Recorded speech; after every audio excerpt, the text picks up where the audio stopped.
And welcome everyone to the series finale of the Batty Mobile League. We are in the finals with Dota Was a Mistake versus Salvo Spake Bank. With me, shoutcasting for the final 5 games is the very generous, the very fun guy, Jimbo. Thank you. Thank you for that introduction. It's an honor. So now that we're in the final games of this mobile league, just I have one question. How much of a shit show do you think this entire league was? On a scale of 1 to super mega shit show. Um, Man, I'm gonna have to give it. I think I'm gonna have to give it about a 6 or a 7. Um, it was just everyone kind of knew it was going to be a shit show. I don't think anyone could have predicted how kind of uncoordinated some of the games went. Uh, there's definitely so much information to take in that it's really hard to get a team that is good at everything. You have your kind of key players that are good at a handful of games, and that really kind of can turn the tide on a lot of these best of 5 matches. Yeah, and especially as I don't know, when I've been playing, I've kind of found for team dynamic, just having at least 3 people who can play at least well 3 games, and then kind of have a rotation of those 3 people, I think is definitely a great boon for your team. Agreed. 3 is the magic number in this league. Um, I mean, it gives you basically a majority uh, in any of the games. In Awesome Knots, it's your entire team. Um, and then you obviously need 3 wins to take home the match. Precisely. And as we all know, like kind of going into the beginning of the draft, the 3 main games that people have played the most, obviously, um, Heroes of the Storm being one of the fan favorites for everyone. Mm-hmm. Smite seeing quite a bit of play pre User joined pre your Hey, channel. we're league. gonna play Paragon. So I realize you just Oh put boy. the stream up, but that means I have to stream. All right, so it looks like Zedicus is streaming, and I guess we'll watch his stream from the stream. Streamception. Oh boy. Oh, you can do that. I was gonna stream on this channel, but that works too. So our stream is going to be us you text stream watching you stream. We can do that. All If right. you guys want to commentate it, okay. Yeah, if you just don't want to put a delay on yours and then just the normal delay from ours. Yeah, that works. Do you have your own separate channel besides the SPL? Yeah, it's just Zedicus. All right, cool. Well, you heard it here, folks. We're not stopping. This train has no brakes. User left your channel. It's An interesting turn of events. SBL style for sure. Paragon. That's interesting. The teams definitely have some quality HOTS players. I could see why they would be hesitant to pick HOTS against each other. There's some good Awesome Knots players on both teams. Smite. I don't know if anyone likes Smite. Actually, I take that back. Dota Was a Mistake did pretty well in Spite. That's actually Crystallizes kind of game. Uh, I know a lot of I could people def- on the Hot Paranauts 2. That was a lot of their bread and butter. Ball of Sexy had a lot of uh, experience on that. Scotty or I can't remember his name. Hardkills, yeah, Hardkills. Played a good grip of that. Even Cameron Thor, both of them had a lot of experience. So um, definitely that was the Smite team. They never lost a game of Smite. yeah, yeah. Uh, My team, I cannot say that. Smite was not our game.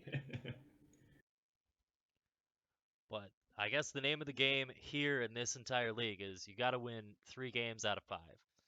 Now, Mm-hmm. for any of you first timers who don't know exactly what we are talking about, in order to how this game is comprised up is there's 5 games. We have Dota 2, HOTS, Awesome Knots, Paragon, and I'm missing one, and Smite.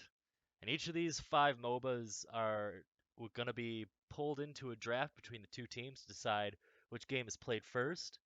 And from that, loser of that game gets to choose next game that is not the same game. So basically, at the end of it, either will place it'll be a best of 5, and whoever wins the best of 5 wins it all.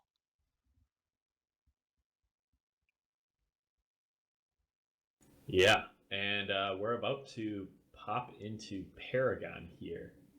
Um, I had never played Paragon before anyone or before this league was mentioned, and it was an interesting game. It played a lot like Smite. It kind of uses a card system for a way to build up your player each round. Uh, that's an interesting mechanic, and I like it because you get to customize your deck, and it's definitely a different way to approach the talent build of a MOBA. I agree with that. It's very interesting concept on how they sort of go at it instead of having buy items, those cards. It's definitely the simplified point system with the agility, magic, and health, Mm-hmm. and then those cards just kind of fit those little niches to kind of give you that simple power boost going off of how many points you've put into those sections. Well, I think one of the big advantages of it is you can construct your deck in a way that you know if your game goes an alternate route, uh, maybe there's a enemy hero on the other team. You're not locked into a rune build that you selected at the start of the game. You can swap the cards in your deck at or the cards you have equipped from your deck and really kind of uh, do that to counteract what the enemy team is doing. Huh. I never really thought of it that way, using the cards to be able to counteract. I always just thought it was just sort of like how League of Legends uses that tier system in the beginning, where it's like Mm-hmm. it gives you a little extra boost there. That or even the talent system in Heroes of the Storm, just something kind of like that, where it's just the next level. That's what I always kind of thought of that. Yeah, the ability to swap cards to maybe make your dash give you more of a shield versus more move speed might come into play when you don't need to race around the jungle anymore at the end of the game. Now you just need to team fight and focus on staying alive versus popping from camp to camp. Hmm. Well, you learn something new every day.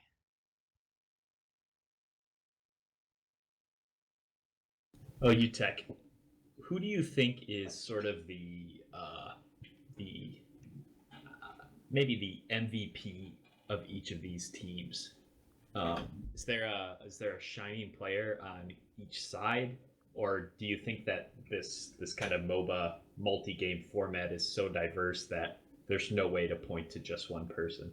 Hey, wake up. Well, I have to say,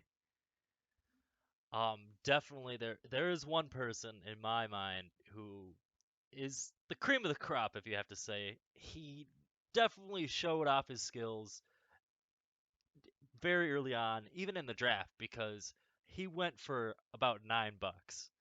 And if you know who I'm talking about, that is Tree. And I think that team has gotten their money's worth out of just investing everything into Tree and making sure that Tree can carry their game. Yeah, Tree was it was kind of incendiary when he said, "I'm not going to practice." joined your basically. channel. But that didn't stop anyone from drafting him. I mean, Tree's a force to be reckoned with. He's got a long history of the SPL. He's proven himself to be a good player and a solid rock to build a team around. Also, introducing our reinforcements for our casting lineup is Albino Joe coming up the rear. Welcome. Yeah, it's nice to be here. I guess I got relegated from the sixth man bench player of Dodo's Mistake to caster. An upgrade, if you ask me. Yeah, buddy. Hell yeah. Now, Yeah, and just to add to this too, I have absolutely no clue how this game works. I've never played it. I told Chris to play it because I was sick of all the patching that had to go on. Which yeah, 3 gig patch came out I think yesterday for this game. So Classic. I don't know. What the hell's worth 3 gigs of patching? I don't know. There was a 5 gig patch the day before the other games. Yeah, the game must need a lot of data, I guess. oh, if you look at it, it's coming from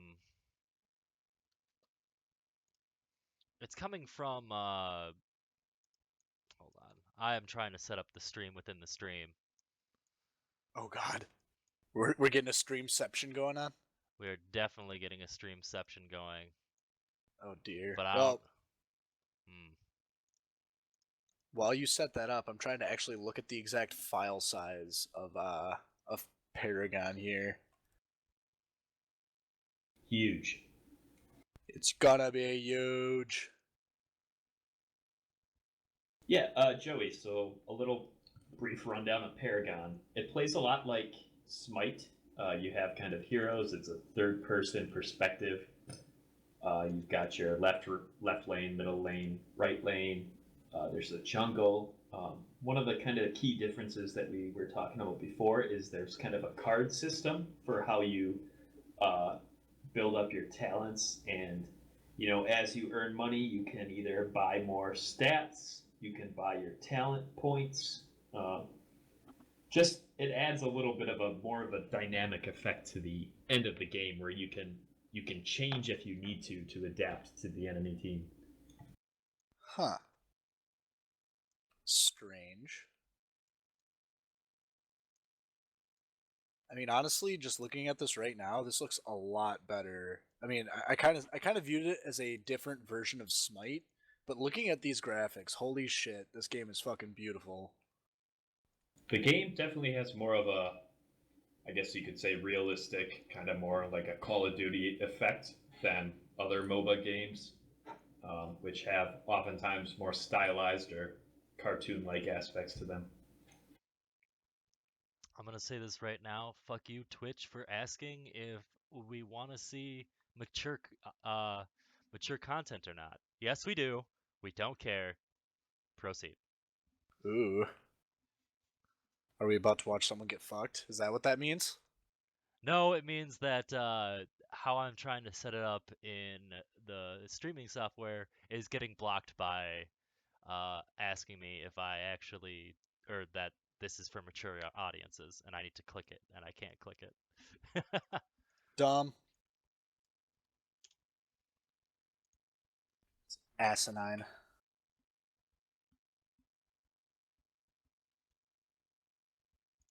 Well, Joey, what do you think of the format here as far as the whole MOBA league goes? Have you enjoyed the kind of best of 5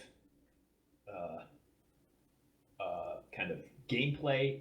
We've seen some comments in the chat that some people wish that it would have just been a straight up Heroes of the Storm league. Well, I mean, there's, you can come at this from multiple angles. One of the angles is I never would have played any of these games if it was not for this league. I mean, HOTS I play from time to time, but Dota, Awesome Knots, which Awesome Knots is kind of a fun game. I mean, it's goofy and weird and side scroller, but whatever. And then, Paragon I've never even heard of, and Smite I've never even seen played really. So personally speaking, from that angle, like this is getting me playing new video games, which is kind of cool, especially with friends and kind of in a semi-competitive format. But going over that or past that, uh, just a HOTS league would be, that'd be pretty cool. I feel like there's a lot of HOTS players here. There's also a couple of Smite players, so I feel like those two games are covered by the player base, and I'm sure. I don't know. I feel like if we had just a HOTS league or just a Smite league, I don't know if the turnout would have been as high, to be honest. I don't know. What do you think of that? Yeah, I think you hit the nail on the head there. Awesome Knots was definitely the kind of sleeper game that I enjoyed the most of the new games that I tried. I personally, I think I would have enjoyed a HOTS League more. I'm definitely identifying as a HOTS player, um, but I can also see your point too that I don't know if the turnout would have been there. I think there would have just been way too much difference in people's abilities, and it would have been. I think it would have been similar to earlier BOL leagues where there was just such a big difference in player skill.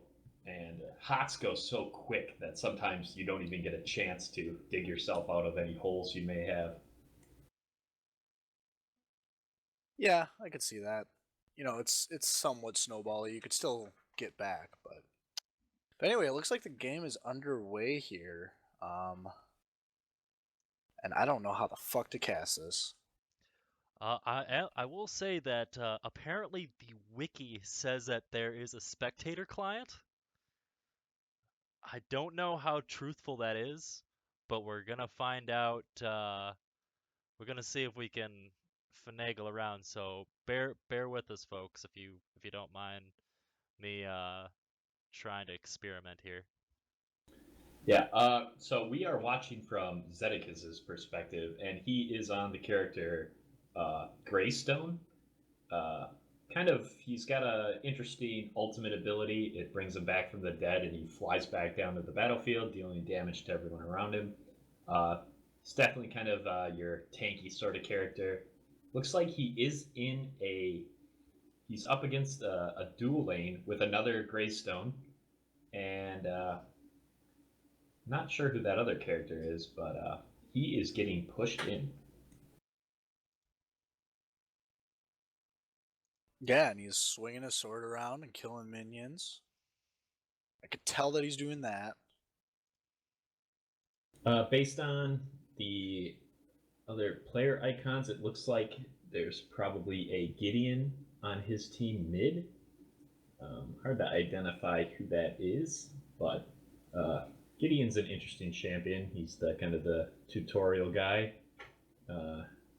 He's got all sorts of spell cast moves, basically a fireball, and then his ult is a very stylized Galio ult, where he drags everybody in and stuns them for a long time.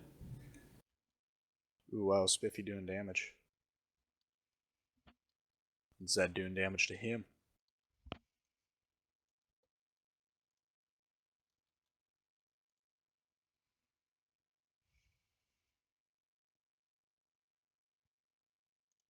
So As we could see, there was some sick ass jungling there with the healing or being on Zed right now. The regen, pretty massive in the lane because now he's got the sustain to stick around a little bit. that's definitely going to help against the duo lane there. I don't quite know the etiquette if you're supposed to send your duo lane on the right or if you're supposed to put them on the left, but it looks like both teams have opted to do an inverse of each other. Some insider knowledge here. I just heard Wang yelling, "I'm gonna get fucked. I'm gonna get fucked," and it doesn't look like he died. So that's good. Oh, UTech with the sick transition right there.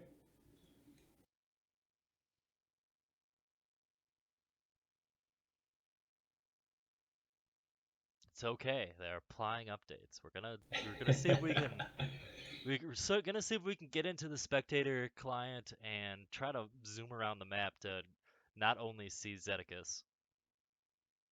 So yeah, Zed backing right now, picking up some sustain-based deck cards for his kit for now to kind of maintain himself in the lane. Looks like he's statting Vitality. That gives you some health back, um, health regen.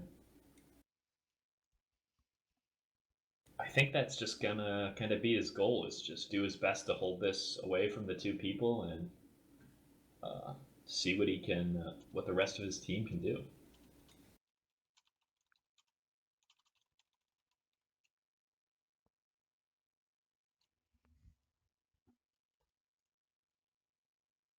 What's up, UTech? Oh yeah, just making sure that he's in the Zed stream. So, but going along, it looks like he's just farming. He's doing a good job, just staying in his lane, making sure it stays pushed out. I really wish we could see left lane though. It looks like they got a bit of a brawl going on. Yeah, I believe it. I know Zed has played this game a couple of times now. Um, Looks like he's doing well. He's actually pushed the lane all the way back to the enemy turret. I can't quite tell based on the mini map, but it looks like there's only one person in his right lane now. It looks like he's scouting, looking for some callouts. Maybe scared of the enemy jungler hanging back by his fountain or his tower now. Looks like on the left lane too, looking at the mini map, that the other team is pushing in on Dodo's mistake as well. I wonder if that tower is starting to get hurt a little bit. Mm-hmm. Zedekis's team jungler. He was at I think the damage boost camp, basically the red camp of this game. Most likely looking for a gank there. I don't quite know a lot of the timings when it comes to, once you hit level 4, I mean, you have your ultimate in this game. Definitely a critical point. Both Greystones going at it there.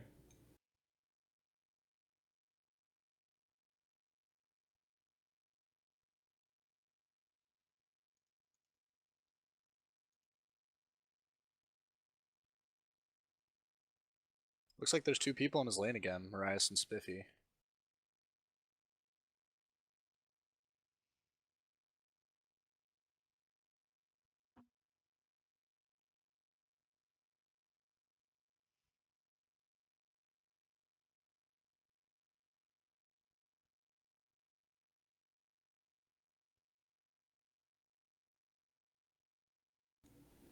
Um, yeah, it looks like you are a little ahead of me, and that makes me think that, yeah, I'm still on the SBL stream. I gotcha. There's the link. Perfect. Now we should be good to go. Alright. Now we're on the same page. Sweet. Well, looks like Zed's getting up to the tower, getting a little personal, but taking a lot of damage from Marias here, who's whirling blades and doing whatever the fuck he's doing. I don't get it. But Zed will get away, it looks like.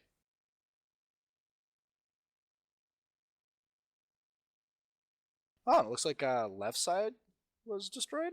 Left tower went down. Yeah, it looks like Zed's left team was successful in getting that first tower. That'll give him a little bit of a territory advantage. They've got a little more freedom to roam and set up some ganks to propel themselves into the mid game. So there is a first tower bonus, correct? Or is that not in this? I do not know. Here's Zed going in. Heavy damage. Gets the double kill. Now they back out, waiting for minions to hop on that tower. Yeah, towers are no joke. They will take you down in a handful of shots in this game. Dang. That was a plate. Oh, what the hell? He's invisible or something? What's going on with that?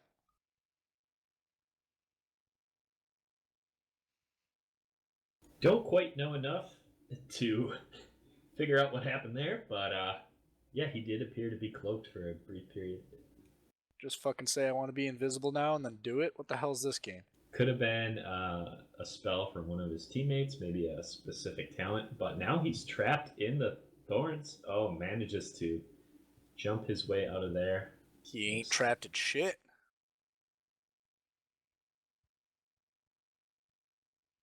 Great play. Taking the tower, getting out of there and backing while his left side team looks like they're advancing past that tower that they just got. So that's pretty good. Looks like this unbiased caster is seeing that Dota was mistake is just rocking the other team. Yeah, Salvo Spankbank is definitely feeling the pressure.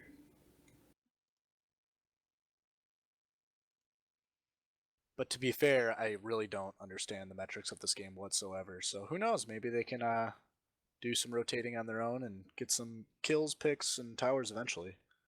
Well, Salvo Spankbank has now lost all their tier 1 towers. They're definitely on the back foot here. Marias is pushed up. Zed might be able to make a play. He is 2 levels above him. There he goes. Gets behind him. Starts to attempt a body block. They're whirling at each other. It's going to be interesting because they both have resurrection ults. Looks like Zed says, I've got that same idea. I'll just back off here. Fox and Blaze in on his lane. Isn't able to make anything happen. Marias backs out of there. Kind of a live let live scenario there. I mean, I'm sure if Zed wanted to chase, he would have been able to get the kill. I don't know if they were actually worried about any sort of ganks from the jungle or just kind of trying to preserve their lead or what. But a little bit of mercy to show. Why not? Yep. Typical top lane play. Battle at each other, back off, hit some minions, and looks like Zed is now he's out for blood. Spankbank able to pick up a kill in the left lane of a nice gank. Yeah, but you got the other 4 of them grouped up right now. I don't know what Zed's thinking. He's kind of solo off from the rest of his teammates here, trying to wrap around, it looks like. They might still have that confidence from their early game, but yeah, they get Marias by himself. His team's there to back him up. Gideon's crystal lands, and Zed is low health. It doesn't matter. He's got the resurrection. They pick off AJS. Nice plays there. Zed going in. No fear of dying from him. Just trying to put out as much damage as he can before he's resurrected. Oh my god, so much damage going on right now. Impressive. And he gets out of turret range. He might live here. Oh, but the ult in from... Oh, it's not even enough. Close. Not even close. Zed gets lasered from the back. Fucking Piccolo special beam cannon, but he goes back in and doesn't even give a fuck. What the hell's going on here? That health regen is just off the wall. He's still charging with the rest of the team up at his back here, supporting him, but finally he calls it quits. It looks like they lost Phoenix Blaze, I believe? They lost some big green fucker. I think that was Phoenix Blaze. His vitality card's paying off there. Able to just stick around and put some indirect pressure on the enemy team not to engage. They know he's still got his ult. What are you going to do? You can't waste too many attacks on Zed because he's just going to come back. Able to get some decent damage on that left lane second tier turret.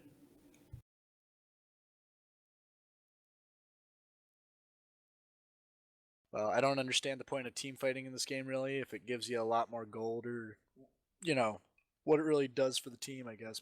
I guess it probably does give you resources to spend, but, this is a game of towers at the end of it, so eventually they have to look at those tier 2s when they've already gotten those tier 1s so long ago. Yeah, the levels are a big factor. That extra gold starts to add up. You get some of your extra talent points earlier. You can take one of your higher power cards faster and then really turn the tide of battle.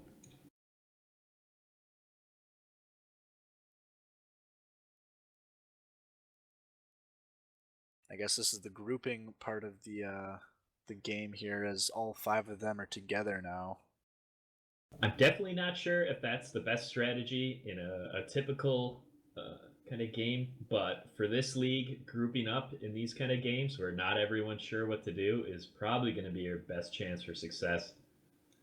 Oh god, and everyone is dying here. Zed just jumps in. Phoenix Blaze is being a big green fucker. 3 people are down on Salvo Spankbank already. Marias doing some whirlwind stuff too. I don't know what his character. Oh, he's the same character, I believe. But then yeah, just a lot of Michael what Bolton? I don't know who that is. But yeah, he's dying too, and yeah, I don't know. Zed's tanking towers and not giving a Yeah, fuck about anything. Zed's trapped by the tower, waiting for creeps. Is able to make it out. That vitality paying Not again. They're even out for close. blood. Can they Not deal even enough damage to bring down his ult? There it is. Ult popped. He's coming back at full health, ready to go. Half health. Wow. Holy shit. And they're on the tower. If I had to call it now, I would say Salvo Spankbank is in trouble. Oh, geez, and there's a lot of rooting and freezing going on here, but there's not. I don't Not believe they're going to quite get that tower. able to finish the tower. So they do get the defend.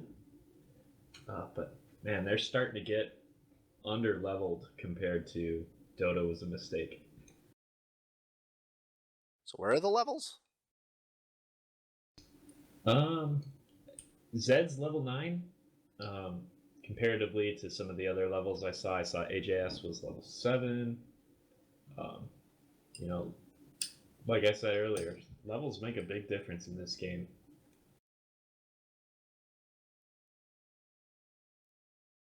Oh shit, tabbing, looking at his cards. Come on, Zed. You got the right cards. Just get in there. Whirlwind your fucking shit or whatever. He might be trying to decide what to do here. He's only 15 gold away from another stat point, and that might put him in range of picking up a new card, but it looks like he wants to contest this team push here. And he is. The tower is dealing a ton of damage. Spankbank a little hesitant to go in, sitting at about half a health. They're probably looking for a good Gideon ult to turn this one around, but they're going to need a miracle. Yeah, and it looks like they're starting to do the grouping strat too, where you know, not all the tier ones. I believe that mid tier one was still up for Dodo was a mistake, but I don't know. Maybe this is the equivalent of mid game, and since nobody knows how to play this, they're just kind of trying to stay as grouped as possible and fighting when they can. It's kind of working. I don't know. Yeah, agreed. Zed picking up the armor penetration card. Not sure how much armor the enemy team has, but we'll definitely let him hit a little truer against them. Looks like he's going to opt to push the right lane, which has pushed up a little bit. No one's in there to contest him, so probably just clearing it out. Probably looking to group up again, waiting for some ults to just end this one.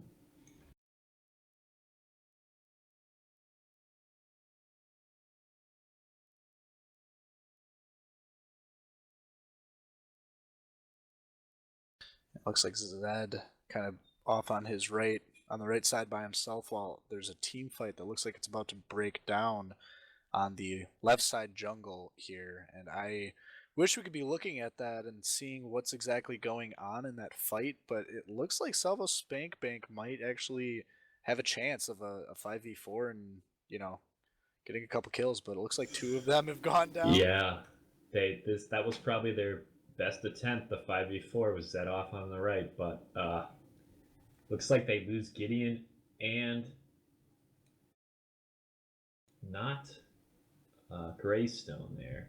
Zed able to get some serious damage on this right side tower. And basically for free, for 2 kills even. Spankbank on the retreat. And it looks like Grand Spiffy's going to drop. Oh, he gets away with just a tick. Maybe Zed can capitalize. Never mind. Picked up. And finally, Zed's being contested. But all he has to do is retreat 20 yards to the left, and he's with his whole team again. There's not even a tower there anymore. It looks like they're just bulldozing, you know. They're just repossessing the whole entire base here of Salvo Spankbank. Still cautious of the tower there. They know that they're low on mana. My Wang just about out of mana. Only thing he can do is auto hit, but taking damage from tree, not enough. And they're not backing down. Yeah, maybe the philosophy right now is why back? You know, what's there to get at base? Yeah, there's items and they have gold to spend and all this other stuff, but actually they are going There back. they go. I take that back.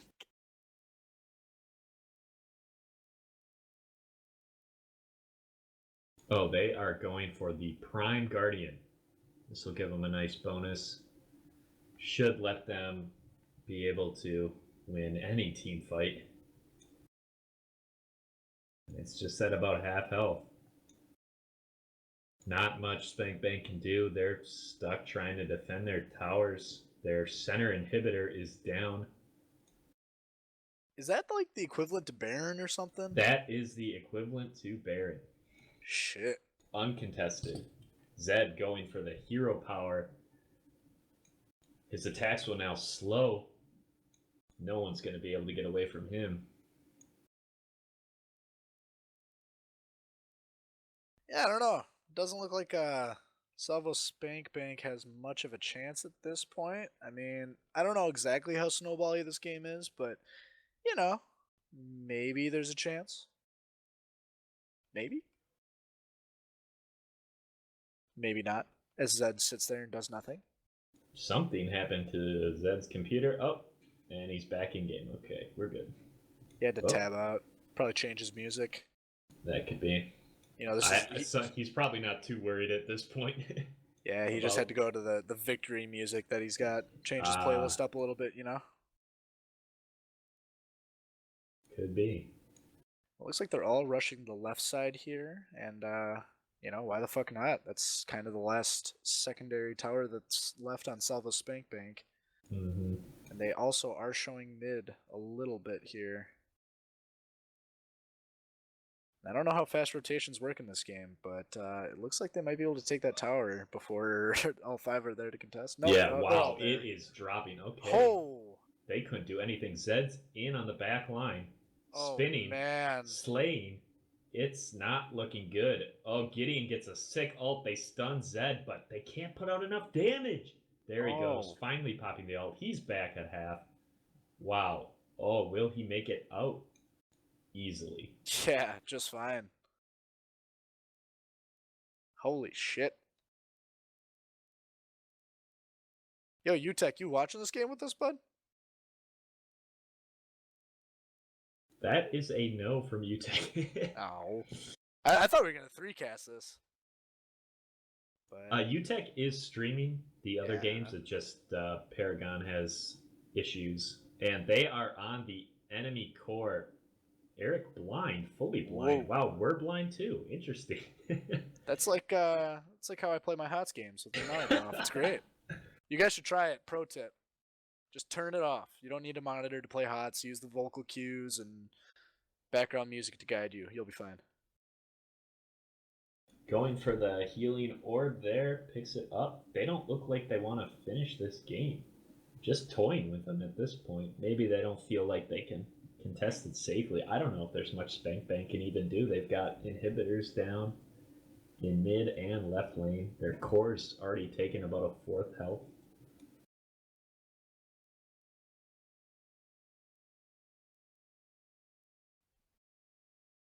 Yeah, I feel like the rest of playing this game out is just kind of a formality at this point. I don't know if there's a surrender vote or if Salvo Spank Bank thinks they might have a shot, or if they're just kind of, you know, giving it the good old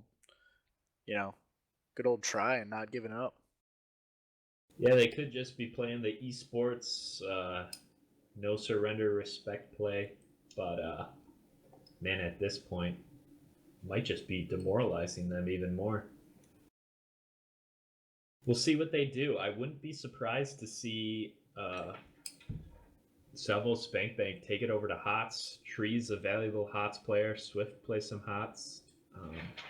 I know they had good luck against UTEC's team in HOTS 2 weeks ago.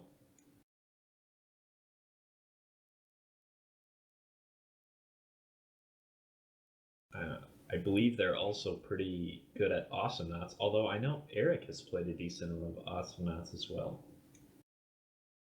I'm not going to chime in on that, as I'm part of the enemy.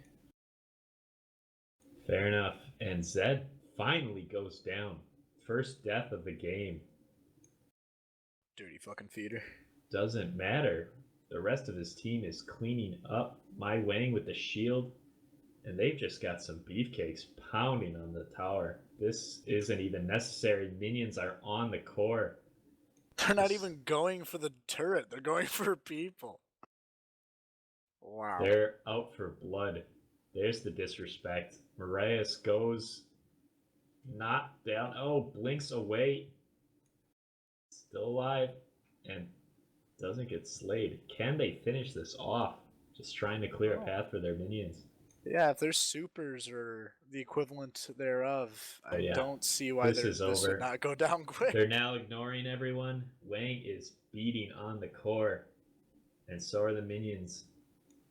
Zed's back. Looks like it's not even going to matter. GG. Alrighty.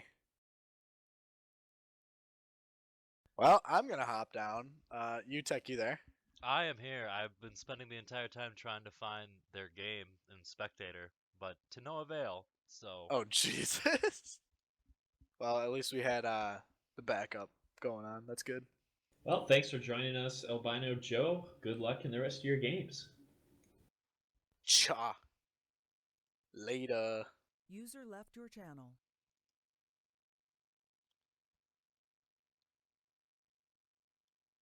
And with that, Well, it folks, looks like Dota was a mistake. Gets one victory over Sobble Spankbang. Oh yeah, and Paragon's such a. I think that's probably the game everybody wasn't the most skilled with overall, and it's a risky first pick, but it works out.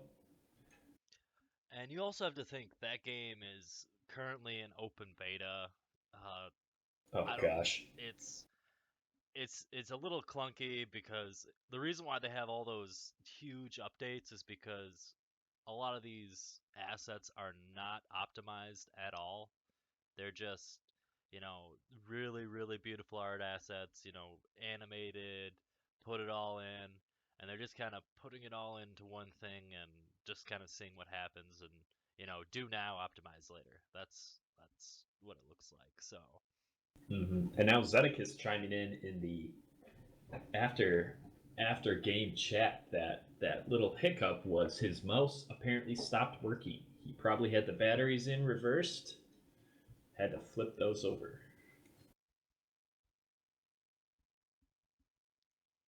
Or maybe he got a little piece of cheese in his trackball. Hard to say.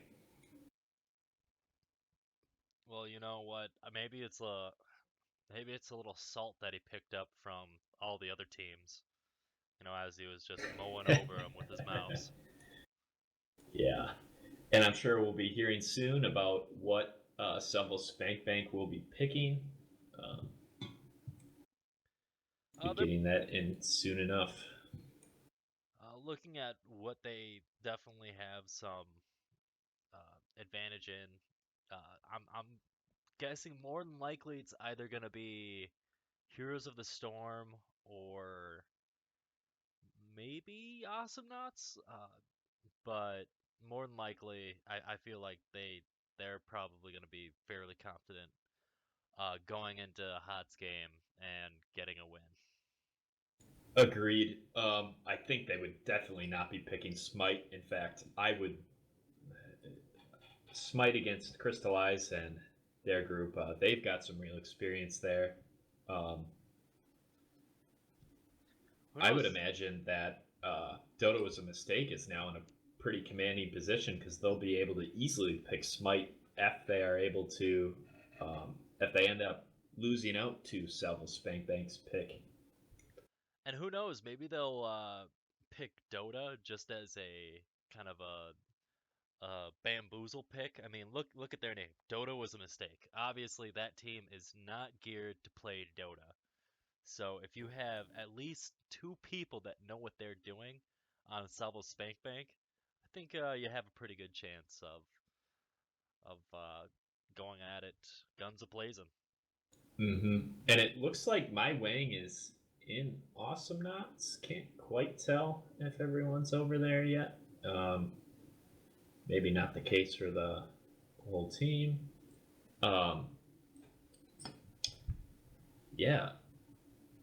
I know I've seen Wang and Awesome Knots all day, so I just don't think he's gotten out of the game. Oh, okay. Um, yeah, we'll see. I know there was some talk about maybe both the teams, maybe one of the teams just doing an auto surrender if Dota was selected. I know that's not their favorite game to play at all. You know, whether it's their favorite game to play or not, I really, really want to see it played. But my wish is not going to be granted because it looks like they're going to be playing some Heroes of the Storm. Cool. All right, I'm logging in now. Be able to join in on that classic game. Classic game of Blizzard characters. One of my favorites, Hanzo, is now in. I don't believe he'll be able to be selected as per the rules, as he was not available in the first week. Well, that's a shame. But it's kind of funny. They're also having this huge 2018 gameplay update where they're actually moving the camera back a little bit. They're doing some lane changes and they're providing a stealth update. I saw some of those in the splash screen. The stealth update, I think, is not a good idea. It's going to make a lot of characters not as, I guess, flavorful per se. I really actually enjoyed the stealth mechanic that this game had. Some people claimed it was too hard to see the shimmer. Um, I thought it was easy to see if you were looking for it, but the thing was, you couldn't look for it all the time. So it kind of did its job. It felt a lot like the active camo from the old Halo 2 days. Yeah, I definitely agree with that. It definitely felt to me, if you remember going all the way back to Brood War days, when you had Dark Templars, you knew Mm-hmm. they were there when you'd see them moving. Same thing with Ghosts. You knew where they were there. You just couldn't click on them or attack them. Yeah, so you had to either hit him with a comsat or use an area of effect move in this game to, break them out of their stealth. I actually really enjoyed that because it rewarded players that paid careful attention to the movement and then getting a skill shot or an area of effect. And then it punished people who weren't paying attention. And Mm-hmm. I really enjoyed that mechanic. And I felt it was very well done, so I'll be very sad to see it go. Yeah, we'll see if they end up changing any of those heroes to account for the, I guess you could say, lack of full stealth now. We'll see if they get any sort of other buffs or if they just kind of let the dirt settle after that whole change.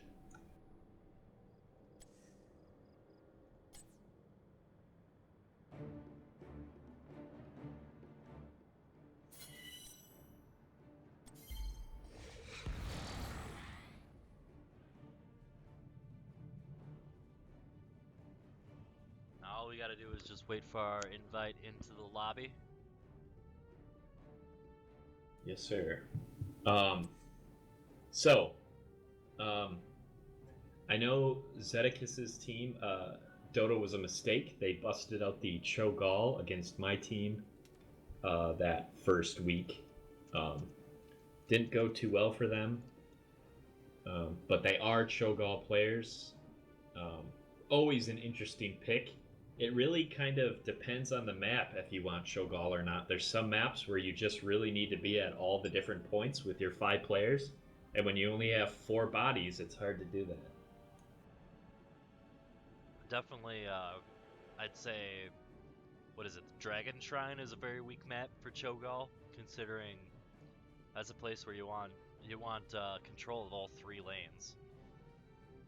Definitely. Um, Making sure you get those top and bottom shrines secure before you attempt to make your move mid is hard. And if you're able to just like win a fight at one it's really kind of hard to group up at the top and work your way all the way down to the bottom without having to lose that top lane again. Although Cho'Gall in the late game is a force to be reckoned with if he's not focused. And if you have a team like that's maybe 2 supports and a Cho'Gall, it can be hard to bring him down. Well, yeah, definitely need someone like a Nubarak, who's very his ultimate just puts someone in a web, and Yeah. especially that's 2 people. You're getting a 2-for-1 with that web, just taking them out of the Mm-hmm. fight, focus on everybody else, and then worry about Cho'Gall later. A Nubarak is a great pick because it's basically a hard counter to Cho'Gall. Like if the enemy team has a Nubarak and you've got Cho'Gall, you're in trouble. Um, the only thing you can really hope for is maybe they misclick their level 6 talent or level 10 talent there. Um, and Anubarak is just such a good CC character in general. Perfect escape, perfect initiation, tough, tanky, able to deal somewhat kind of lower on the damage side, but I mean, when you're CCing and knocking people all around, hard to complain. Oh yeah. I mean, especially he has that wonderful magic resistance, which, especially if someone's going full on assassin mage, ooh, that can be devastating to and just demoralizing to see that you use all your spells and not even a single scratch was made on the hero.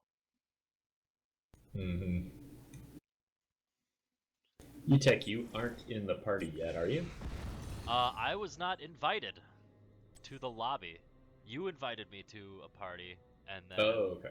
no one invited me to the lobby itself.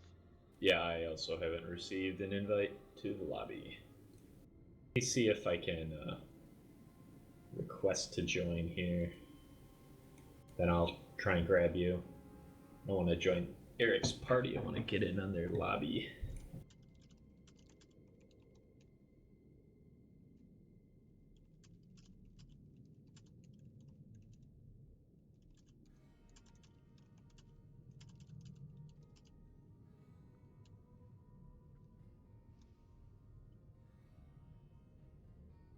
Have you played Hanzo yet? I have not. I haven't played him yet either, but I did see him played. Um, he plays a lot like the Overwatch Hanzo, and that's something that I think Heroes of the Storm really does a good job with. Is they really capture the feel of that hero in its original game, but in this game. Yeah, I know seeing his spotlight,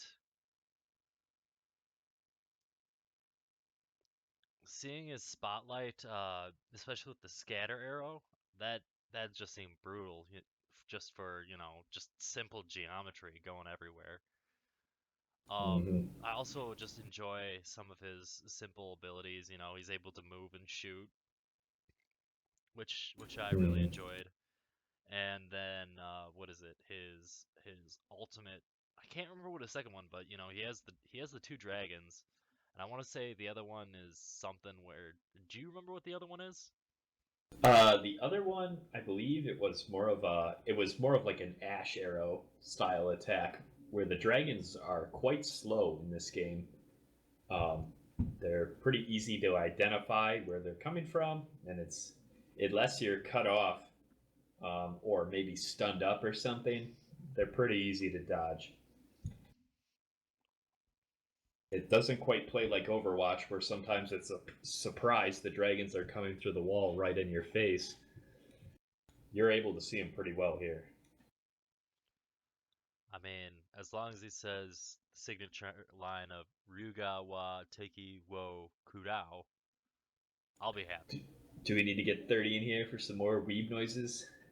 Oh, yes, yes we do. Once he comes out of his rock that that he lives while he's waiting for the next BOL to happen, which this is an excellent time. Why? Thank you for reminding me, Jim. This is an excellent time to plug the BOL. So If any of you don't know, Baddie Leagues Incorporated, patent pending, is having their fourth season of the Baddie League, and with that includes your favorites such as 30, Jimbone, AJS Zero, who is the best Mercy main in the league, Albino Joe, Zeticus, uh, maybe Chromatic, maybe. I can't remember if he was on the invite, but signups are open. If you need more information, visit the Baiters Anonymous page. We've got links to the signups. Sign up is through Discord. I definitely recommend picking up that app. I think we're starting to make a move towards getting everything on Discord um, as kind of the sole communicator here. Sometimes Facebook Messenger isn't quite the best, so we're doing what we can. And definitely, it's one of those places where, hey, we're gonna be playing some games, gonna be playing some Overwatch. People are gonna be getting a little bit better, doing a little tryharding. There's gonna be a lot of shit talking, and overall, it's gonna be a great time. I'm really excited for the upcoming season. Uh, I know my neighbors are probably not going to be excited because I'll be shouting in a room with paper thin walls every once a week, every Wednesday, and yeah, we'll just kind of go from there. It looks like the two teams are still banning maps, I so see. they're deciding on what maps they want to go with, but it's a tough decision. I'll tell you that. You gotta think of what maps can they get so they can get Cho'Gall, and what mind games they can play so they can get Cho'Gall. All these hoops and hurdles Got to decide which just to get Cho'Gall that skin to two-headed get. giant. Yeah. Yeah, because they gotta invest some money, gotta put some money into the Blizzard store. They gotta get that nice Twilight Hammer Cho'Gall, the Cho'Gall skin. Yeah, make it look so he's really cool. And you know, they just they just want to show some love to that two-headed ogre. Mm-hmm.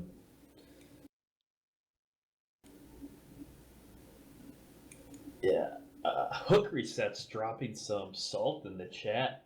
Feeling bad he didn't get the hookup from UTAC on his plug for the BOL league coming up. Well, I got woefully interrupted.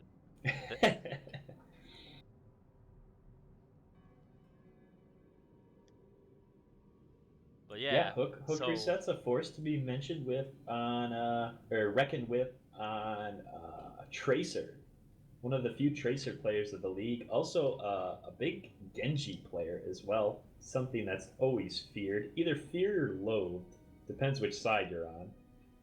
definitely coming in. It's a very different meta compared to what it was for season 3 of the BOL. That was season 4 and 5 of the competitive season at the time. Yes, the dive comp only season. Oh, dude, I enjoyed the dive comp only season. It's because people actually understood what you had to do to be good. You get your supports to be Zenyatta on Lucio, and you just charge in there, guns blazing. All right, looks like we are in the observer mode here. Should be jumping into game shortly in the Tomb of the Spider Queen. Definitely a fun map to be playing.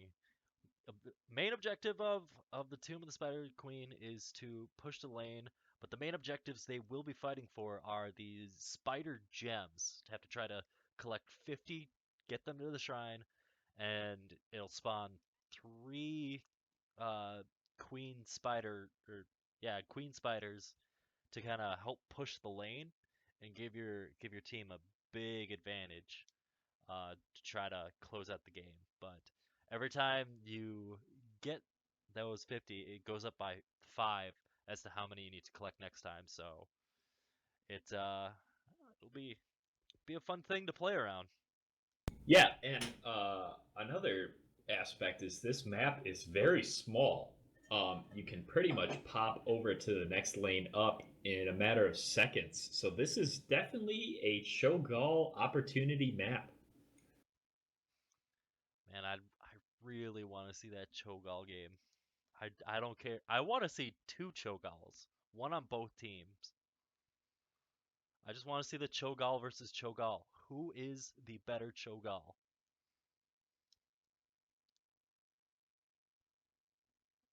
I think we're about to find out pretty soon here.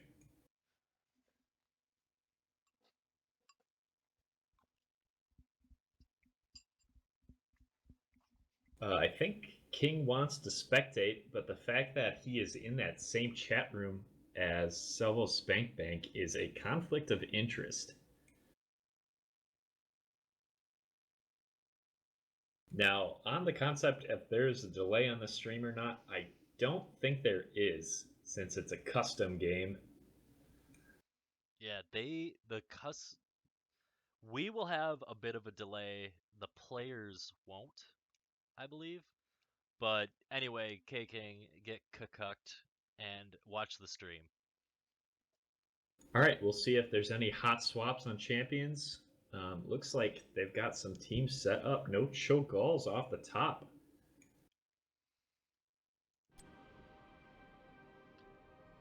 It looks like Oh, we're gonna we have swipe to on ready in. as well.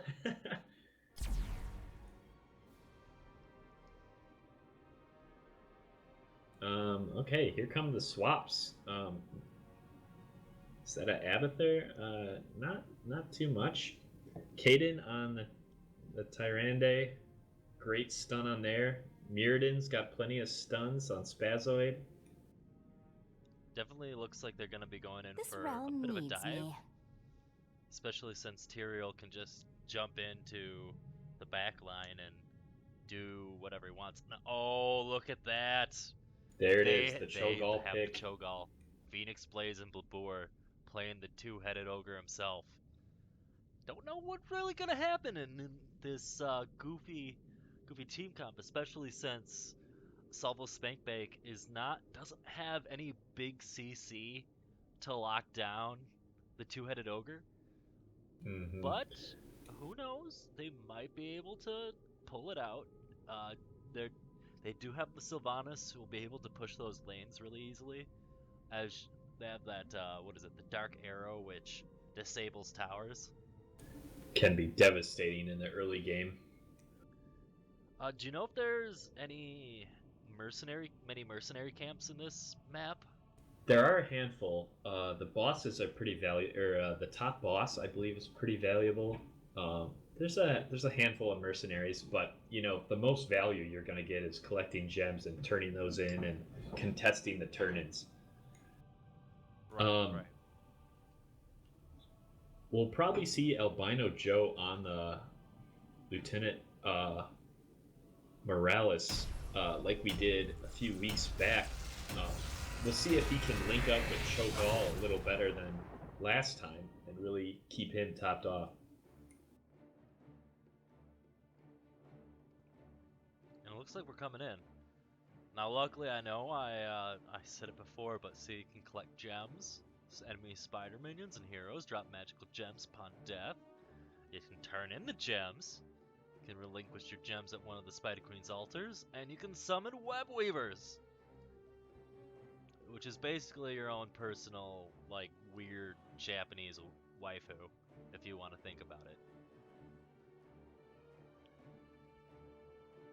it. Yeah, I don't know if I want to think about it. We'll see. I think, let's see. I think Salvo Spankbank's main goal is going to be to really dive in, take out Albino Joe, cut off the healing. But are they going to be able to survive the onslaught from Vala and Cho'Gall? Zed's going to be putting out constant damage from the tower in Ragnaros form. We'll see if that's going to be enough. I definitely think it's going to be one of those things where is Li Ming? Who's playing Li Ming? That is HAS0 on Li Ming. If AJS0 is able to bring the heat and just get his A game going, he will be able to carry the game for him, especially if he can get a kill, get a kill, and reset his cooldowns. But it's going to be very hard, especially if that Lieutenant Morales is going straight with the Cho'Gall, because that's all that healing going on. And we have the ceremonial mid-game cluster.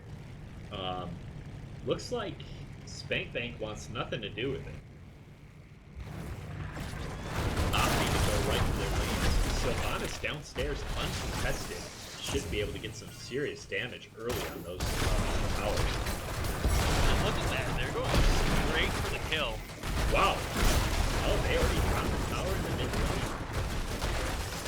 And the second tower is going to go down. If they don't make some rotation fast, the gate is gone. Look at that. And they do not care about these lanes. As that is being said, I am going to turn down my sound because, wow. Alright, return to game. That was loud. And just kind of a big skirmish going on mid. AJS 0 and Mariah's bottom still uncontested, but they are dealing not nearly enough. I'm sorry, Cody in the bottom lane. Yeah, they're not gonna have much. I wonder if they're just gonna just keep pushing mid. I mean, Zedek look at that. taking control of the fort, already able to put that ranged damage, and they are simply gonna siege their way through this. Cody able to get on the base bottom, but will it even be enough? I mean, look at that. They're getting all of this space in mid lane, and that's just going to allow them, as a team, so much space throughout the entire map. Just forcing themselves through that mid lane. Oh man, that's an incredible play, and I don't think Salva Spankbank was expecting this. Not even a little bit. They are starting to bring in more members, but it's still a 5v4 in the mid lane. Cody is doing work in the bottom, about to start pushing that second gate. Yeah, it looks like, down bottom, Cody is just gonna try to keep on pushing. He's able to do a lot of damage to towers himself, and he's gonna be pushing around the same amount that Dota was a mistake was able to do. And look at that. It's getting so low as the Cho'Gall getting stunned. And there is a double kill for Spazoid. And look at the difference in gems at this point. Here's where we'll see the real disadvantage of doing the single lane push. It looks like they're going to pick up Zed too. And that's even less gems. It's 30 gems to 80. No one's turned in yet, but I wouldn't be surprised to see blue team really rally back here. Oh, look at this all the way over here. They're already getting an inhibitor. And that's going to be the bottom base down. Cody, if he dies here, granted it's 13 gems, that's a little rough, but consider the fact that the bottom lane is now gone. That's already ballistas The heading into your core's lane. exposed. Who would have thought? We're already 3 minutes in this game. We're only 3 minutes in! 3 minutes in, the core is exposed, folks. But We'll see if their bold strategy is going to pay out. We'll see if that happens. Now, it looks like Spazoid is going on Zedekis. Marias as well, with the tree following up. Crystallize on the run, trying to get away, making sure he can stay alive as Foeder, the Cho'Gall, gonna be able to peel a little bit and make sure that his friend Vala is gonna be a little safe there. Yeah. Wow. The targeted stuns from Tree and Spazoid able to lock up so many kills there. Without Cho'Gall near the members of Dota was a mistake. It's going to be easy to pick these guys off.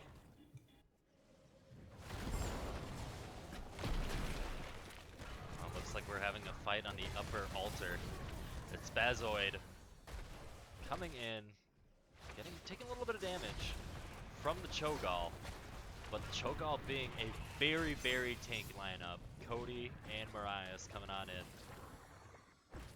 Marias able to turn in his 8 gems to bring their total up to 37. They're not far off from the Spider Queens, and that might be enough in that bottom lane to get some serious damage on the core. I mean, Cody on the Sylvanas being able to do what he wants with any mercenary camp as they kind of come up and try to do a little bit of split pushing. They may not have the team fight, but they do have the split push potential. But Zedekis and Cho'Gall able to take down Spazoid on Mirrodin, not quite able to get away in time. That's going to give them some time to get some poke damage on this top gate. And Dota was a mistake using their team pressure to try to do the same thing they did to mid lane to the top lane to get that extra space that they need. But they're gonna back off for now, saying, "Hey, we already got the wall. You know, we're gonna have to." Spazoid back in. Something to note here is that Salvo's Spank Bank does have the Storm tier advantage at level 10 versus the level 9. Dota was a mistake. If they were to go in now, they would have a big advantage to clean up.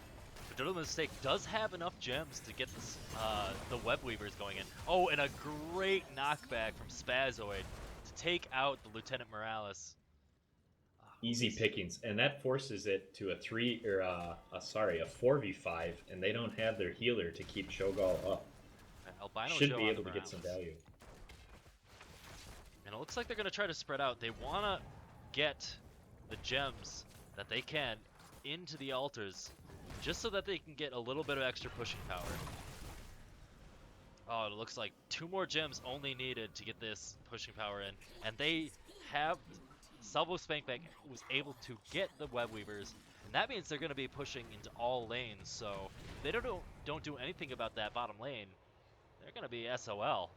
But they do have the Ragnaros, who does have one of the best lane clearing ultimates when he is in, or no, it's just his normal ability when he's in raid boss mode. Well, it looks like Zedekis hasn't taken the ultimate that clears the entire wave. Not sure if that's optimal here, but we'll find out soon. Looks like Spank Bank is trying to set up a gank top where there's only 2 members up here. We'll see what they can do.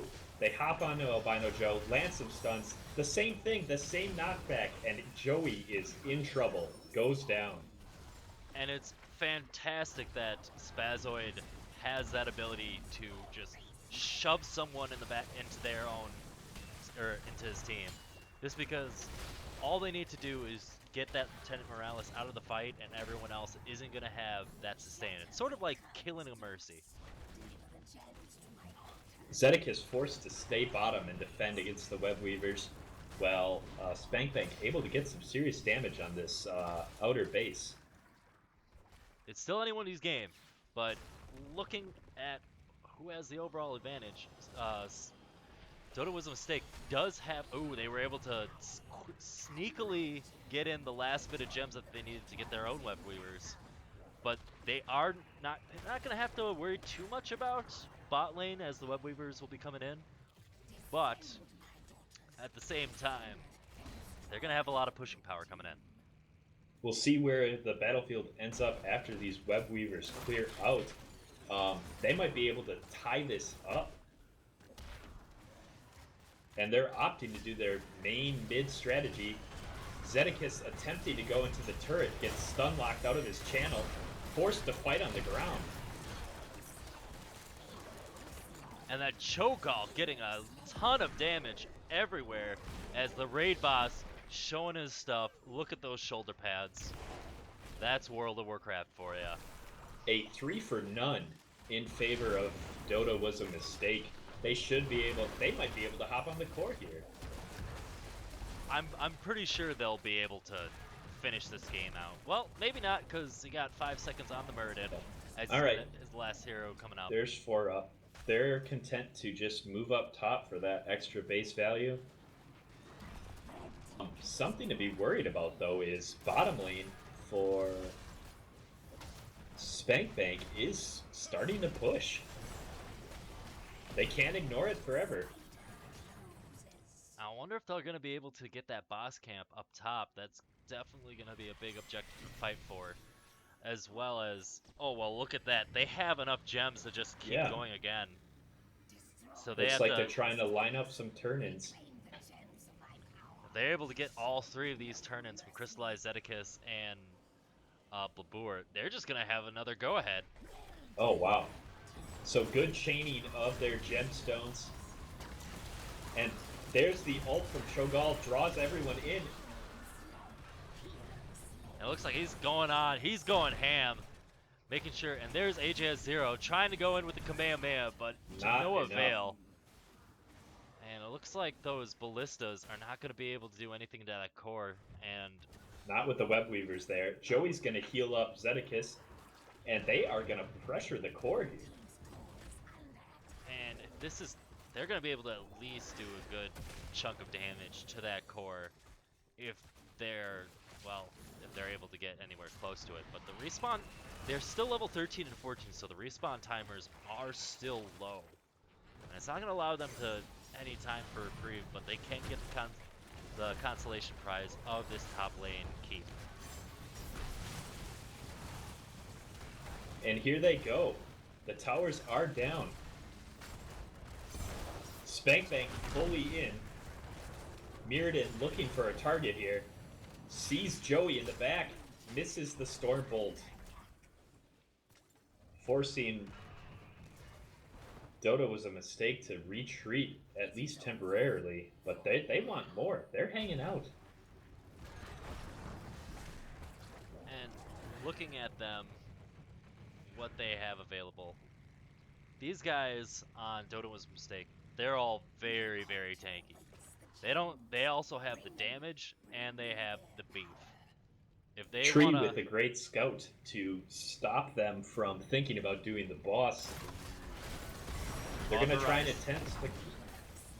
yep, attempting to bring in some gems, but Mariah's getting caught out and going down in less than a second. Looks like the Cho'Gall is gonna try to come in, do a little bit of poke damage, but unable to really close the gap and get another pick off like they want.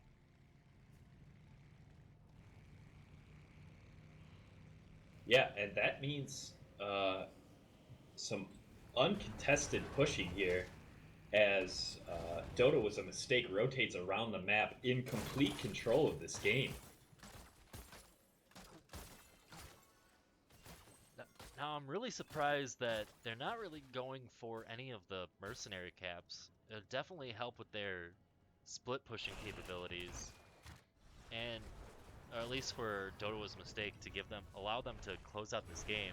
They are 2 levels up, but oh, Spazoid doing a nice jump to Yep, get out of there in that well sticky played by him situation.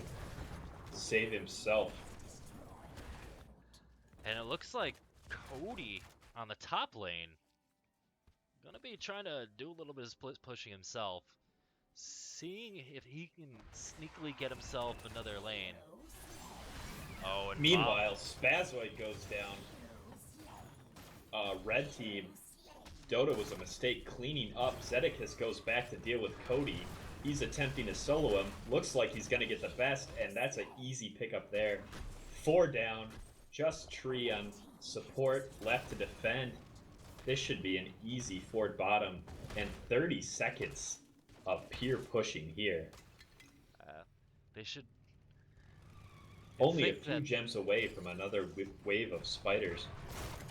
Yeah, you think that they would learn that their team comp isn't necessarily made for team fighting. It's made for split pushing.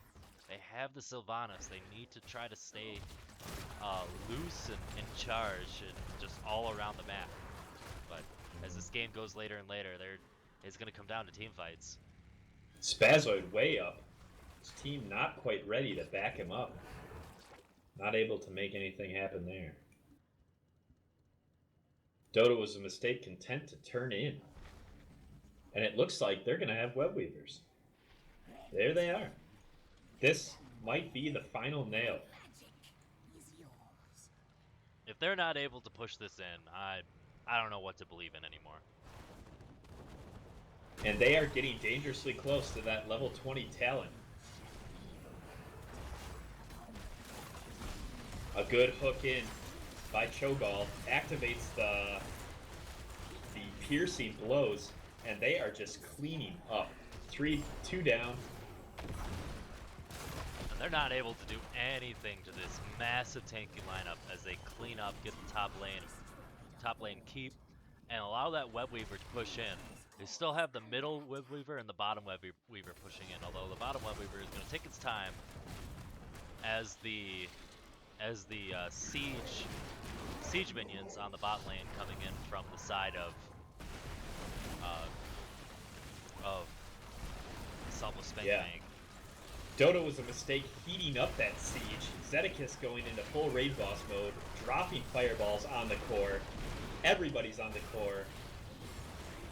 And this game is going to be over. Dota was a mistake, starting the series off hot, 2-0.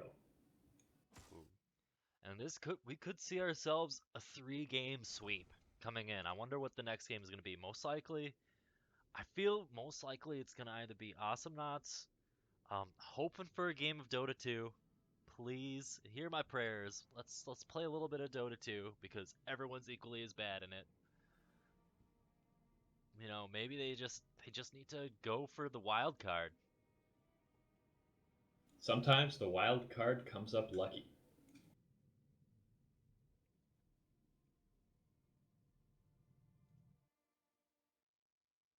We'll find out soon enough. We'll give Salvo Spank Bank some time to decide what game they want to play next. But in the meantime, it looks like Dota was a mistake just having a easy time in both Paragon and HOTS, utilizing that strategy just to push right on in. Oh, it looks like the next game is gonna be Awesome Nuts. Gonna try to put their expertise on the line, knowing that they have a lot of players that have really practiced it. But going in, Salvo Spank Bank definitely able to utilize strategy after strategy, showing off their strength. They have a lot of players that just know how to play all the games. Yeah. What do you think? Are we about to see a 3-0 sweep here? Does Salvo Spank Bank have a good pick? I don't know. I know I've seen a lot more people on Dota was a mistake playing Awesome Knots than Salvo Spank Bank. So, but This might be the first 3-0 of the entire league. then again, they did select Awesome Knots, but they do have some very overpowered heroes. They got that sniper lady who can just delete someone. They have that eagle dude who can just hit people from spot to spawn. This game is not balanced in the slightest. Are you referring to Rocco, the Falcon guy with the bow? Yeah, I'm definitely talking. We're gonna go into a little bit into the settings. We're gonna go in the audio, and then we're gonna kind of make everything real quiet, make everything real calm. Do a little Getting Bob Ross commentary. Some eardrum damage from that Dota destruction, not Dota. The Dota destruction. Dota was a mistake, showing that they came to play. Oh yeah.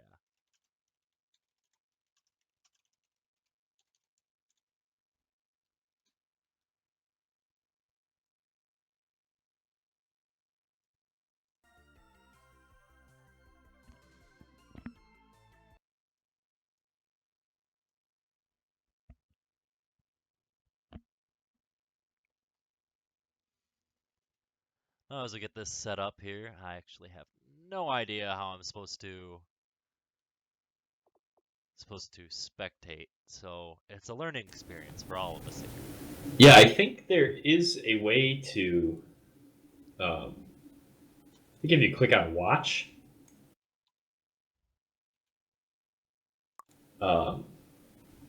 Then if you select friends, you should be able to mouse over someone's game. Or you can type in the match ID.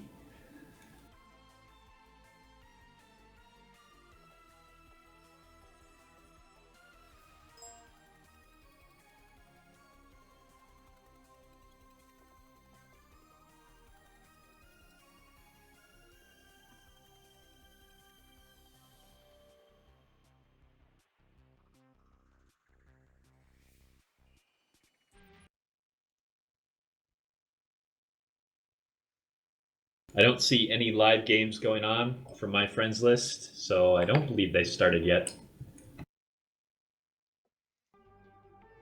Doesn't look like it, but we'll have the fun, simple tunings of this alien Awesomenauts theme.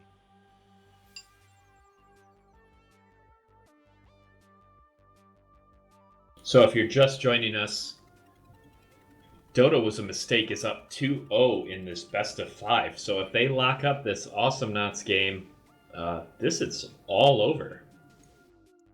And they will prove to everyone that they are the champions of the Batty Mobile Leagues. They can do anything they want to, but through the power of magic, friendship, and a little And skill anime. mode. And anime. Alright, BRB real fast here.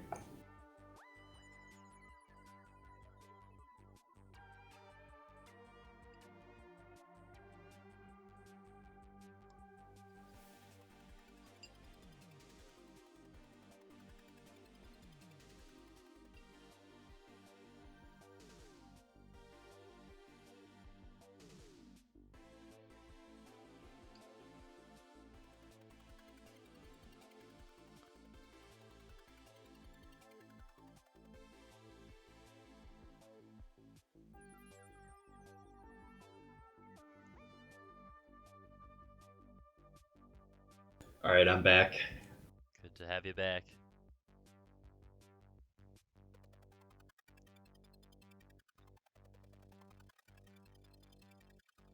I wonder what lineup we're gonna see, because I feel like it's gonna be a mirror match between the three most powerful heroes that we know of, which is that Sniper Lady, the who else is it? Rocco, and just some random range tank that can just deal a ton of damage. Should probably look at who the heroes are.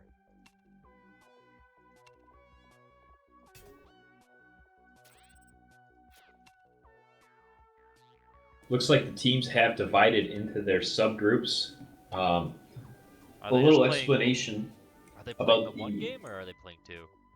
It looks like this. They might be going with the standard format. I know some teams have done a gentleman's agreement on this game to just play a best of one, but the official format is 2 teams of 3 on from each of the teams play, and 1 win on each side means that you play another game.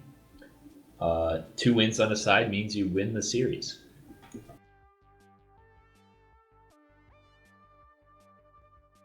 And a tie is you play another game of Awesomenauts. Yeah, buddy. But you know anything about Awesomenauts? I feel like I am a bit underwhelmed by the. I am level 4. I've heard some strategies discussed as the best way to play is just to load your team up with damage dealers, ignore the tanks, and just try and go straight for the core.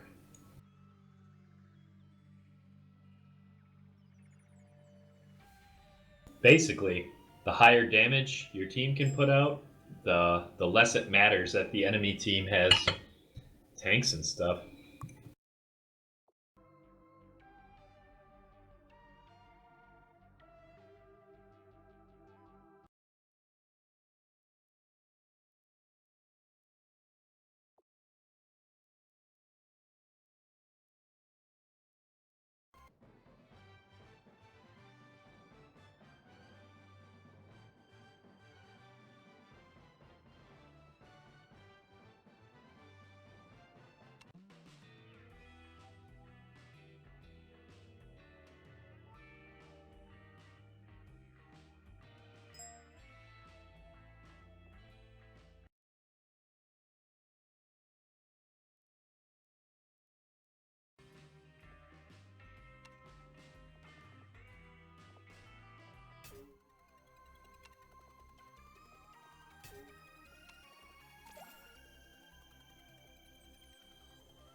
Making sure I'm not muted.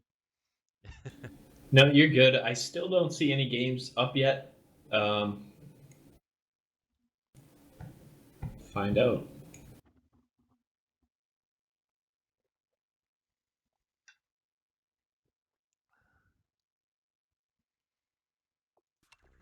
I do see the one with we got Marias, AJS0, the Exos 3 versus Labur, Mai Wang, and Joe the Albiner.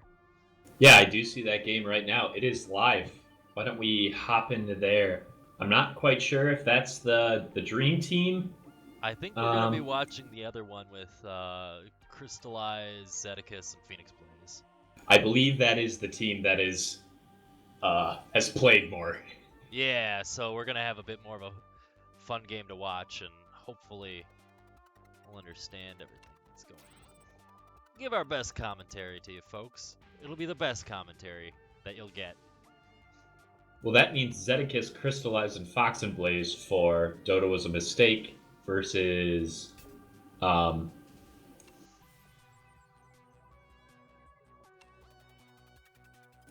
who is that then?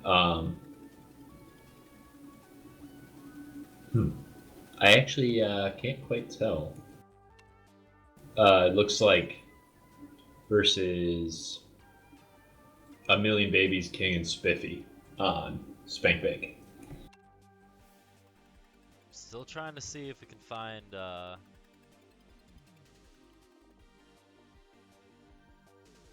Zed's game. I'm not seeing it so far.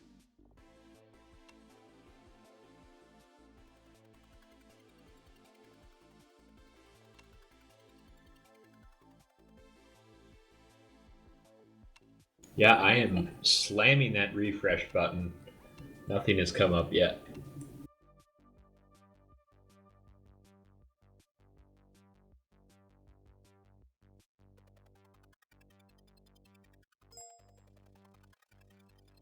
Looks like they're in Champ Select now. Seeing who they're gonna choose.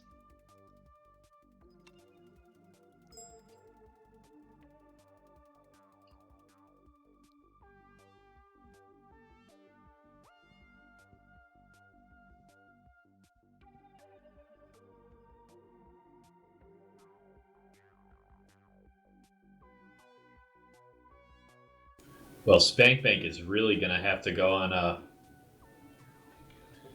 destruction path here to claw their way out of this one. They've dug themselves a 2-game hole. They're going to have to dig even deeper and entrench in to build a fortress to make it out of this one. Exactly. It doesn't look. It just doesn't look too good for the Spank Bank. No. So if they were to win here at Awesome Knots, what are they left to pick? Smite? That's going to be a hard pick against Crystallizing Crew. Dota? Maybe that's going to be their best bet to eke out another win, but it's grim. Today's agenda: aggressive negotiations.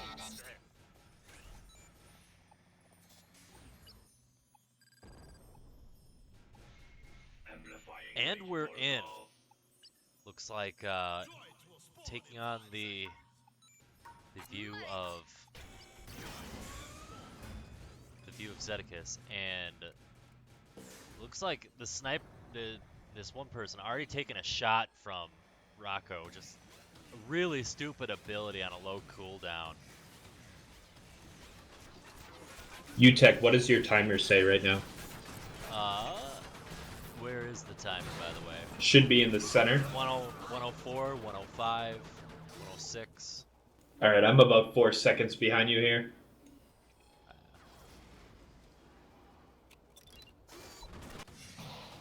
Looks like just kind of going along with the heroes. There's a robot with some treads.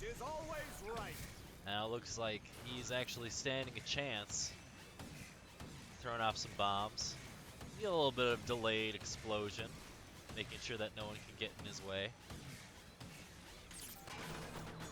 Zedicus just being a goddamn nuisance as a tower, like a frog in a turret. He is in a perfect defensive position there, able to avoid damage and put it out on the minions. I don't know how they're going to push through that. He's going all the way to the bottom, seeing if he can find himself some tranquility. And hopping all the way to the top part of the map by going all the way to the bottom. Because as we all know, the world is flat. And if you go on one side of the map, you'll go all the way to the other. It's a lot like Pac-Man. Yeah, a lot like Pac-Man. Tree playing some sort of... Or that is that tree? I don't think it is. No, it's not. Or is that? Xmas Re. Yeah, I just assumed that was tree. Maybe that's just a new handle swap to tilt them? Maybe it's used to more or less demoralize them or confuse them. It's like Zedicus trying to get a lot of damage and just able to get a Full Bastion. Yeah, a full Bastion. He doesn't. Wow, He's just he on a is point and not click afraid. adventure. And Xmas Re on that Templar Assassin, unable to clean up there. Experience the delicious taste of justice. Good morning, Mr. Zork. Oh, you're right. It is Templar Assassin.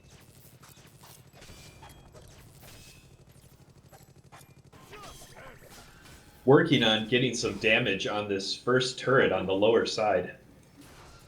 A million babies on scoop, looking for the frozen hammer, unable to land it.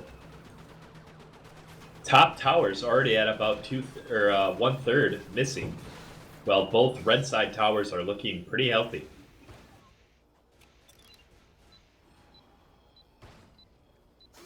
And it's pretty amazing how Zedicus has this easy spot just to stay there and just deal a shit ton of damage, not having to worry about anything or anyone.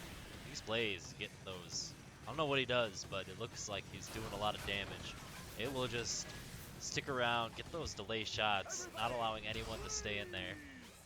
But the slime with the sword, a million babies, jumping on in, trying to get what he can, to no avail.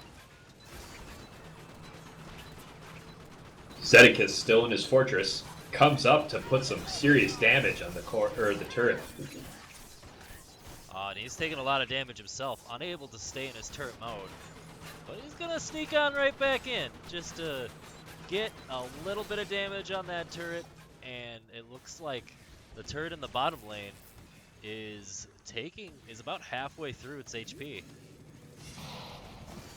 Oh, Saseski getting killed off by Zedicus out of nowhere from the Pac-Man zone. A nice call out by Fox and Blaze, realizing that Saseski's pushing too hard. Zedicus able to just tilt down twice and all of a sudden right up top. Is he tossing cats? It looks like it. What kind of that? Well, you seen it here, folks. A game where you're a slug riding a mechanized turret that tosses cats. Now I've seen everything. Oh, and he's getting grabbed on in his Phoenix Blaze. Some insight from some more experienced players in chat. They're suggesting that Rocco on blue team should be able to use his arrow move to really punish Zed for sticking in one spot. Oh, Zed doing a ton of damage on the Saseski. Yeah. Wow. Fox and Blaze able to body block for him, but Rocco really putting it out. Oh, wow. Rocco drops that's a to big a hit. sliver, and they're able to take the top tower off of it. Both teams retreating for heals and to buy some well-deserved items there. Red team takes an early lead.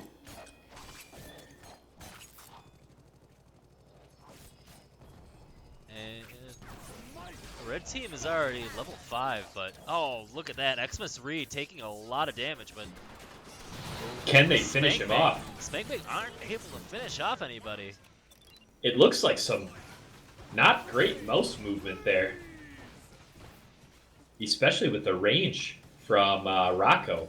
Yeah, they had the kill secured, but they just wanted to let him go. Oh, and Justice coming on in, giving the smackdown onto Xmas Re, giving them a kill. Oh, that's A exciting. nice pickup by A Million Babies. Zedekis retreating back to the top lane. Jumping back down to bottom. A Million Babies getting picked up. And another tower going down, taking a lot of damage from Phoenix Blaze. As Rocco gets a big hit coming on in. And Justice raining in from above from Saseski, but taking a hit himself. And Justice is not going to be raining in today. Wow, Zedekis unfazed there. Doesn't even get out of turret form to at least show that he might be scared. Stays in. Turns the machine gun on, and wow, same thing.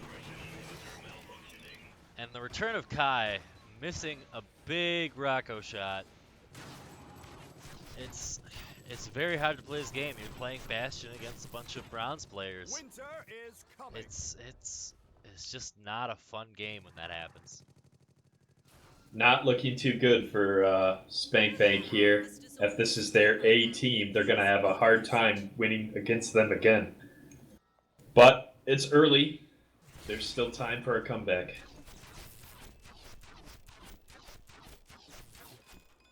I mean, both teams still have, well, both teams still have their back two turrets, but Red not seeing much damage on their own turrets, and just being able to push in a lot. Phoenix Blaze able to just have so much control, jumping on down onto A Million Babies, locking him down, and he's not going to see the light of day or any more justice anytime soon.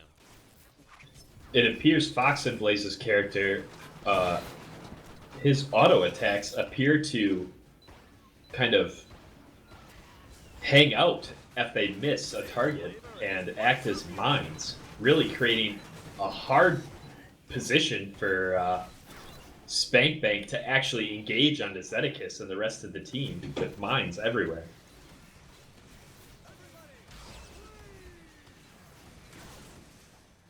I just want to see House of Kai or Key. How would you say it? House of Key or House of Kai? It's probably House of Key if I had to guess. We'll go with that. I think you mean Return of the Key? Is that what it is? Oh, Return of Key. You're right. I don't want to say House. Oh, and a big shot onto Phoenix Blaze. But it's not enough. So he's going to be able to get back, heal back up, and get back into the lane. Tossing out a bunch of mines. Spank Bank having a hard time of actually finishing anyone on Dodo was a mistake.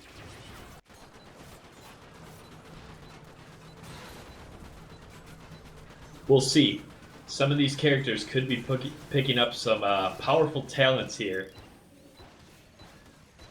A Million Babies healing up there, trying to do what he can to defend the turret, but Phoenix Zed is Blaze. relentless. Phoenix Blaze taking a lot of damage and being forced to come back, but A Million Babies trying to jump in onto Zedekis, but gets taken out because he is a turret, and anyone Wow. in his general vicinity is not going to be taken. But that freezing hammer, make them stand back just a little bit, but not too much. Oh, and return of Key, and A Million Babies getting taken out, allowing their turrets just to be open cannon fodder. And Wow, that is a 3 for 0, and we are going to see some serious damage get pushed through here. as Xmas 3 as well is also pushing the top tower, so both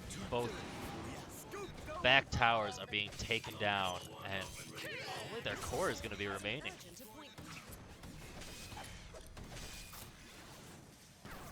Oh, Xmas 3 so close to being dead, being able to just Stay out of there. Not enough damage on return of key.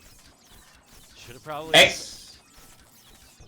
Xmas3 has an ability that allows them to go invisible when cast. So that might be some of the reason that Spankbank is having a hard time getting the kills if they're able to just dip out to invisibility. Zedek is laying the smackdown. No one's able to do anything to him because he's way too tanky as a turret.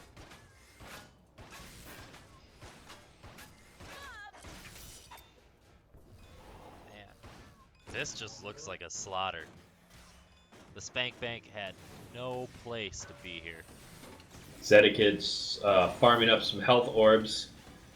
I think they're probably looking forward to or looking to make this final push on the exposed core. And that core is taking some damage. They're going to force them to back. Zedekid's machine gun is active on the core. And the Wombo combo getting It's that lockdown in. over. And that is all she wrote. The core is dropping fast. That's GG.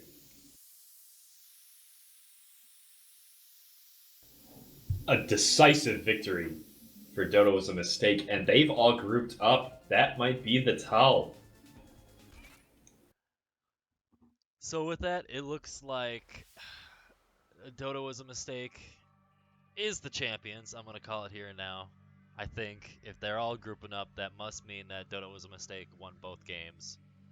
See if we can get a confirmation. I'm guessing that's the choice. Or the result here. Awaiting simple confirmation, and we can have the most monotone Midwestern yay. Hurrah. Oh, looks like the other game is still ongoing. So we're going to watch that. All right, let's tune in. It looks like this was the more close game that's happening. We should have definitely watched this game. Both teams contesting. Oh, AJS 0 getting a nice snipe on Jolie Albiner. And it looks like both sides are having a more even fight than the other game. So it looks like... what am I trying to say? Well, if Xmas Tree, Marias, and AJS0 are able to win, they'll force it into a Game 3 scenario. But if Blab, Joey, and Mai Wang are able to win this one, it's all over. A much more even fight. Spankbank does have a turret left, but Mai Wang's on the core. Looks like he's going to get punished. Tries to escape out the bottom. Runs into a turret. What was he thinking there? Gets very, very punished for what he is trying to do. Ironically enough, they're playing on the same map, so that made everything a little easier. Yeah. Spankbank looking to capitalize on Wang's interesting play. They're on the core. Will they be able to deal enough damage to send this to a Game 3? And Mai Wang Jolie back Albiner in. trying to fend them off. Save the Mai Wang deleted. Unreal. And they're going to do it. They're going to send it to a Game 3. Well, look at that. I spoke too soon. I spoke too soon. I apologize. There is the Game 3. A sliver of hope for Spankbank here. Do you think there's going to be the comeback? Is Dodo was a mistake going to choke? Man, that would be quite the choke detection. I'll let you know if they're able to claw this out. That would be impressive. I'm sure both teams are discussing, probably figuring out which players to run for this final game of this game. So, at this point, I want to say to everybody, take a little bit of a break, take a breather, take that breath, go out, grab a beer, get nice and cozy next to your computer screen, and let's get ready to just shit talk this what could be the final game of the Batty MOBA League. And with that, I'm gonna take a small break. I'm gonna mute myself. If you want to keep on talking, Jim, you're more than welcome to. I'm But, ready to go deep on Awesome Knots analysis here. all right, I'll let you have it. I need to go grab a beer. God bless. Well, you heard it, folks. Get a beer, suit up. Could be the final game here. We'll find out. Zedekis and company were able to decisively beat the supposed A team on Spank Bank, but Spank Bank's B team won. Maybe they should swap their B team in. We'll find out here. I'm going to keep slamming on that refresh, ready to bring you to action as soon as it happens.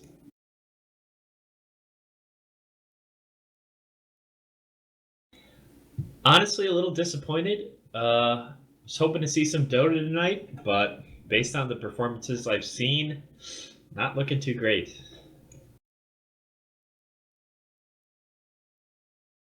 We'll see if Tree's $9 bill was really worth it in the end here. Can he step up?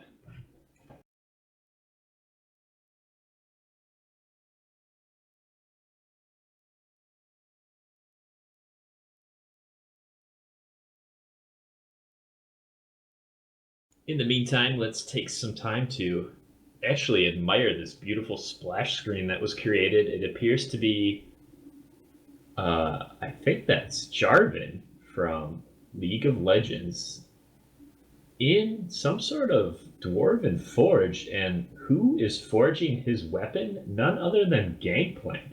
Interesting.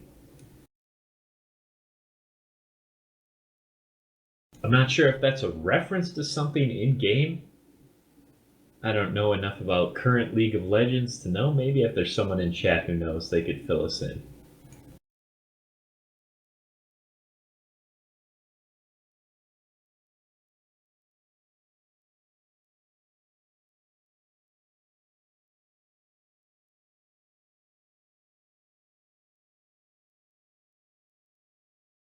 Looks like both teams are strategizing at this point.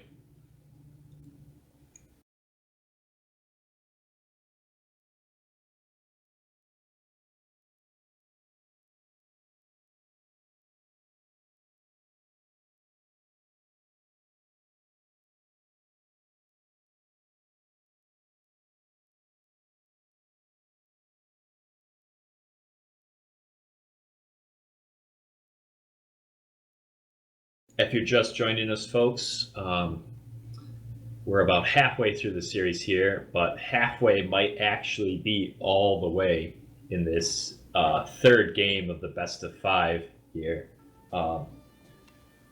We're already into a best of 3 scenario here in the individual game of Awesome Knots, and it's tied 1-1. Whoever wins this next 3v3 match of Awesome Knots,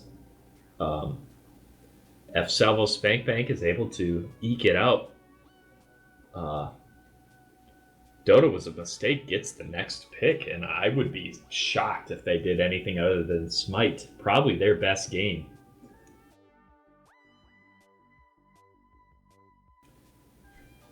I'm very sad. I wish they would play a game of Dota, but it's not going to happen. I know, right? Dreams have been shattered. The thing about Dota is it just sometimes it can get so long and for what feels like nothing. People chiming in chat.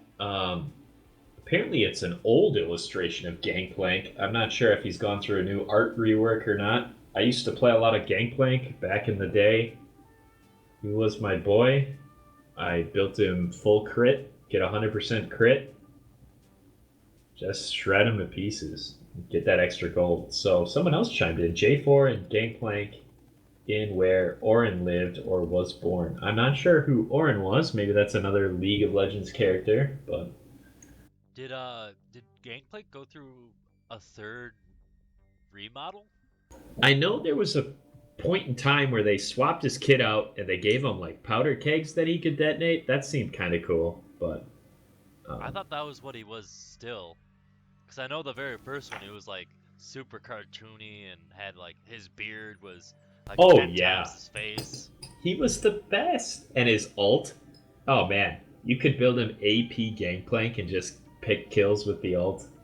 My favorite I build was miss the. I miss season 1. That was Oh, I do that too. was it was I just miss the- being able to deny creeps with Gangplank's Oh, yeah. raise morale.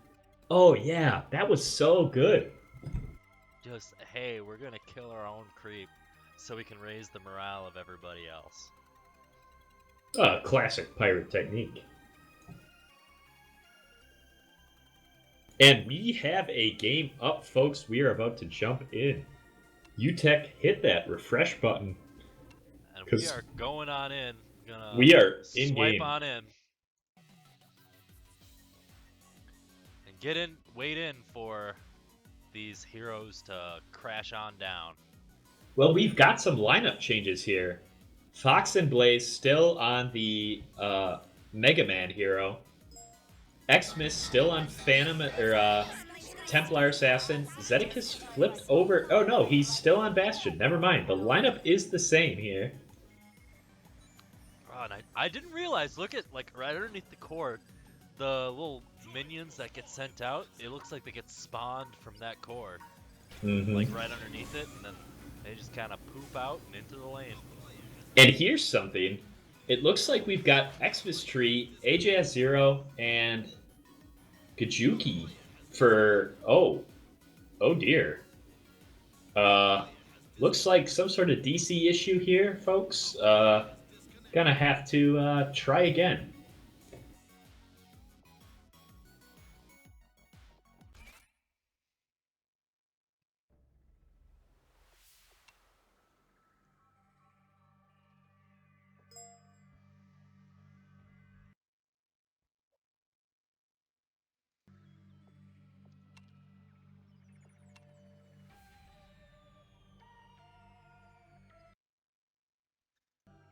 Just wait here a little bit.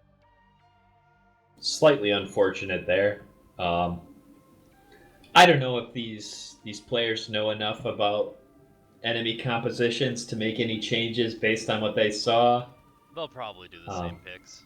I would guess so. Probably in the spirit of fairness. I mean, the game was barely even played, so what are you gonna do? Aha! Looks like the game is back. We're gonna jump right into it.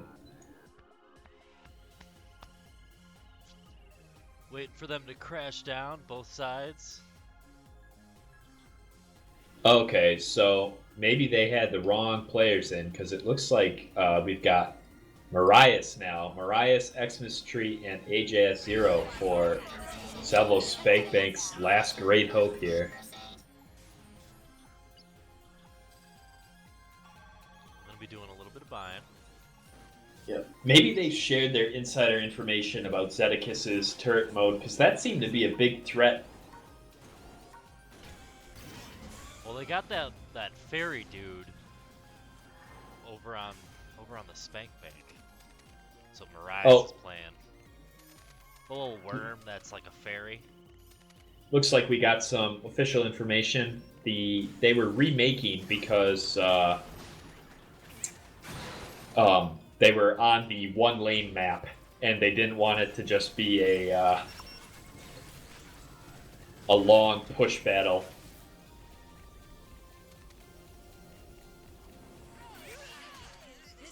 Now this is a cool map. It's got the incinerator in the middle. You can trigger the incinerator when you think the enemy players are in there and deal a ton of damage. I think all MOBAs need something like that. Oh, and Xmas Reed got a kill on Xmas Tree for first blood. We'll see if that's the, oh, takes a few ticks off the incinerator, but it's not quite enough.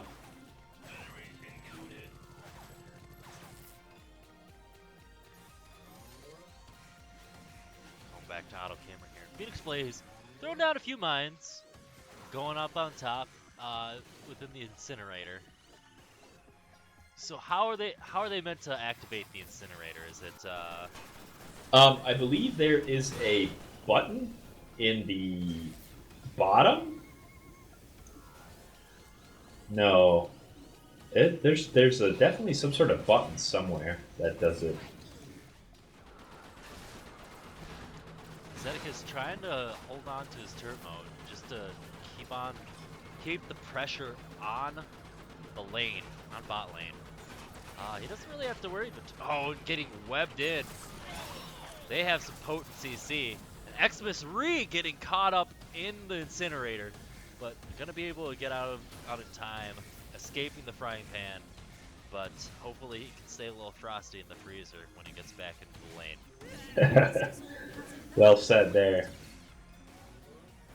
Saying that makes me want to get a Wendy's Frosty. How about you?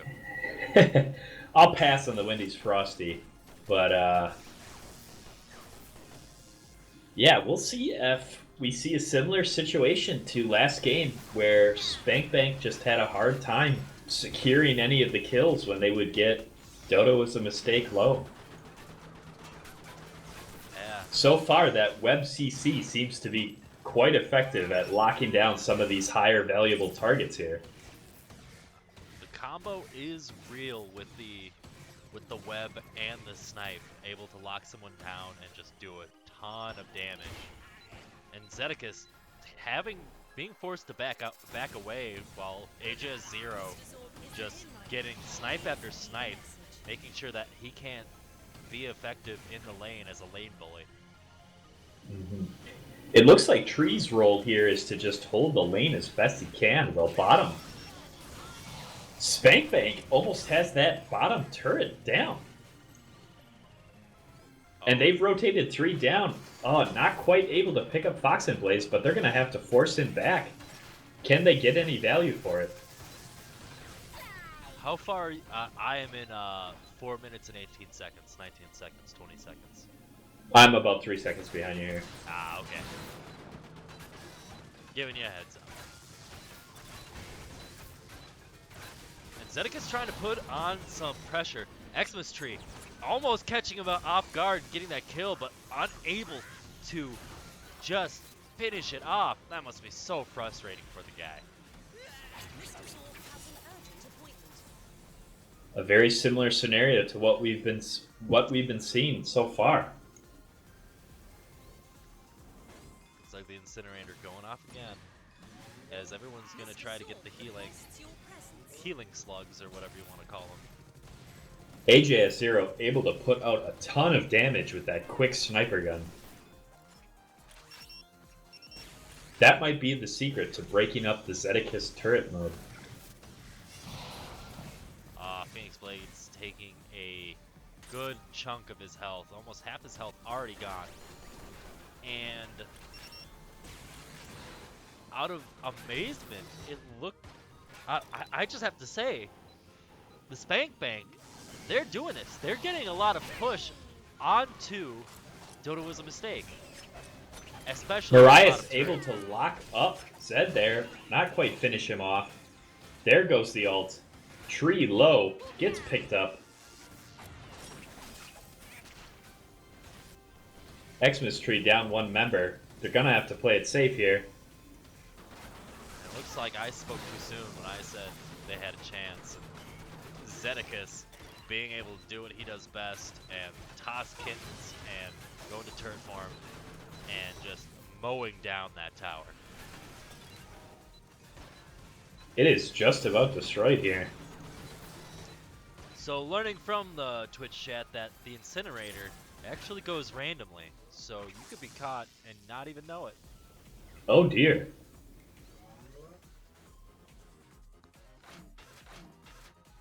It really makes for some interesting gameplay when sometimes you can be locked out of making it to your teammates to save them when you can't go through that fire.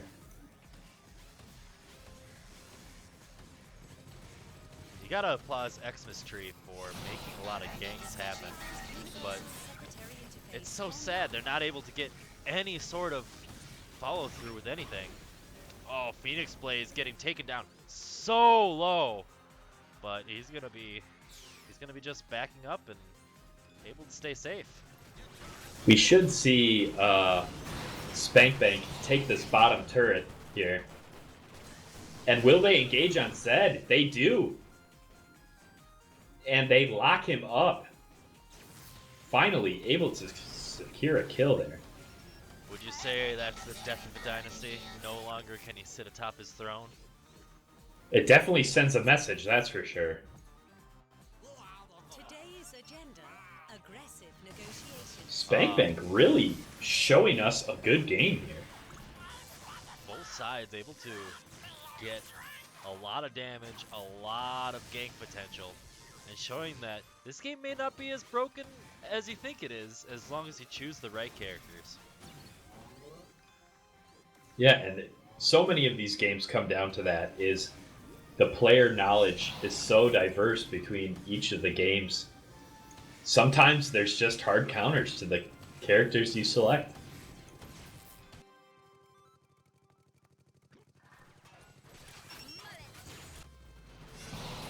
And Xmas coming in with a big gank onto Zedekis. He is low, is able to go out. He's going to go down as Mariah's trying to whip and weave through every single hero, just cocooning everyone he can and doing a fantastic job of crowd control and giving their team the advantage as they try to push in. And hopefully, maybe they'll have to play a little defense instead of going on offense.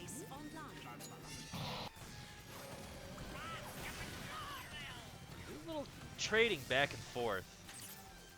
Phoenix Blaze, being the lane bully he knows he can be, putting down those mines, trying to get that turret down as much as he can.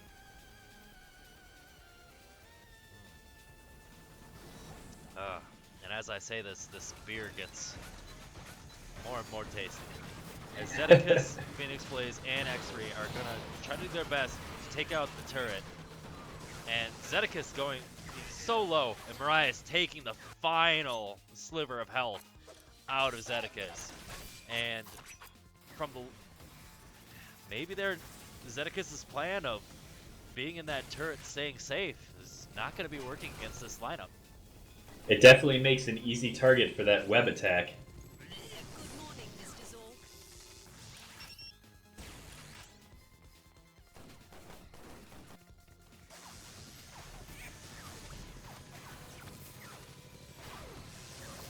Spankbank still able to hold their towers even if they're at a sliver of health. We'll see if Marias gets locked up there. Phoenix Blaze forced to find some health orbs. Marias goes a little deep, gets easily dispatched by Xmas Re.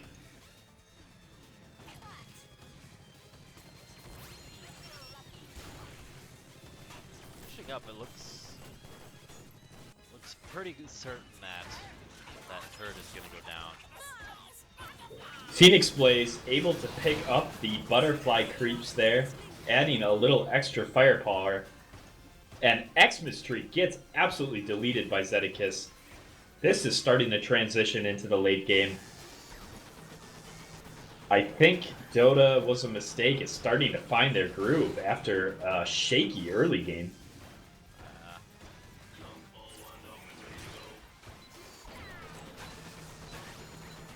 Every time I see a fight, it's always on the Xmas Tree to get that initiation. Now Xmas Re getting a killing spree and takes the lead on kills. It really all depends on Xmas Tree on that robot tank to really get the drop on whoever they're trying to get onto and go from there. But definitely having to play, trying to get your man advantage and trying to play to your strengths. And with Dodo was a mistake, able to take the first 2 turrets, they're able to spawn that super strong creep now. That's going to make pushing that the last 2 waves, or the last 2 turrets, all that much easier. Xmas 3 getting taken out and trying to jump back, seeing what he can do, but creating space for Zedekis to just go to town on the Spank Bank's towers. He doesn't have to worry about any of the damage that's coming out of HS0 on that sniper. That extra wave of creeps they pick up when they get the bug minions there is really to their advantage now.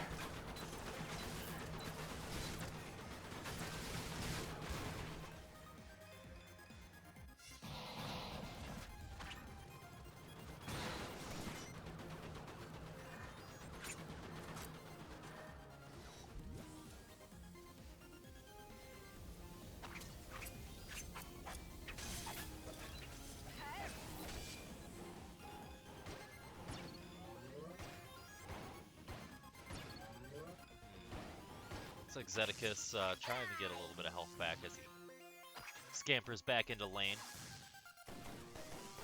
And just a bit of a skirmish on the blue side as Tree's gonna try to jump onto Zedekis, getting as much damage as he can, but gets knocked and CC'd away, allowing Zedekis to escape and just keep the lane pushed. Yeah, unfortunately, AJS0, after putting out his damage, had to go back to heal. Unable to capitalize on that kill.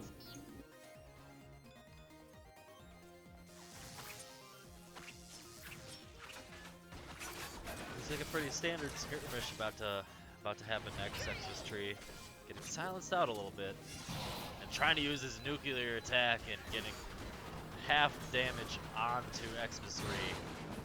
But getting zoned out by Zedekis. He's gonna keep on trying to push, using those cats coming out of his cannon. Meow. That's gotta hurt.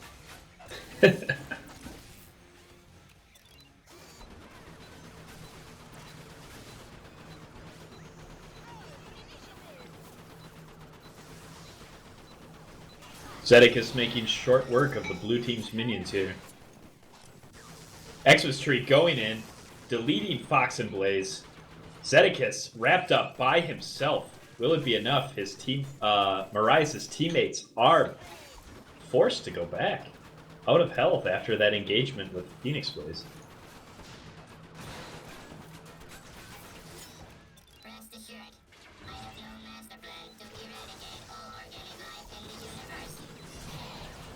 Oh, and Zedekis getting caught out by the Xmas Tree. Getting burst down by all that nuclear damage. And Xmas 3 trying to get out of there with his life. Able to escape, fight another day, but Zedekis probably have to bring a few bagpipes to your funeral, because that is just sad. AJ0 busy during that engagement, clearing out that top lane. Probably could have picked up a few more if he was able to get a decent snipe. But Tree has reached critical mass here. One of his abilities is just destroying the enemies. If he's ever able to find 2 people with that move, it is going to be bad news for Dodo was a mistake.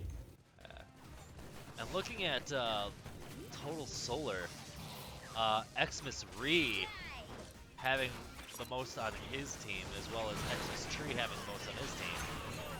But the snipe coming in from AJS0 onto Zedekis, forcing him back. He has to get some health before he can do anything of the sort, as more skirmishing on the blue side of the map happens. And Xmas 3 gonna continue to try to farm as much solar as he can as the game continues on. And it looks like the game's gonna turn into a farming match between Xmas3 and and maybe AJS Hero on I don't know who the hard carriers are in this game, but perhaps the Templar Assassin like character is gonna be their hard carry. I feel like as that high burst damage sniper that AJS has is gonna be theirs. I could be proven wrong. Maybe Xmas Tree, his character it goes way more nuclear than we even know, but time will only tell, Jim. Yeah, and as we observe the battlefield here, slowly but surely, Dota was a mistake is getting damage on those secondary turrets for Spankbank. Spankbank has yet to finish off that tier 1 turret on the top lane. Xmas3 in a bad position. Zed's there. AJS Zero is there. Can they put out enough damage without Tree? Zedicus at a sliver. Mariah's able to finish the job. Here's their chance.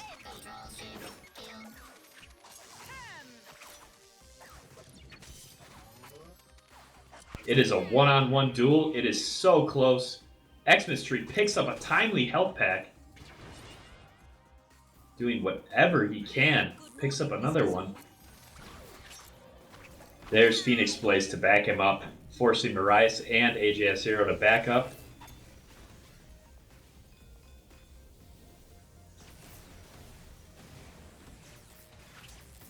And it looks like a war of attrition at this point.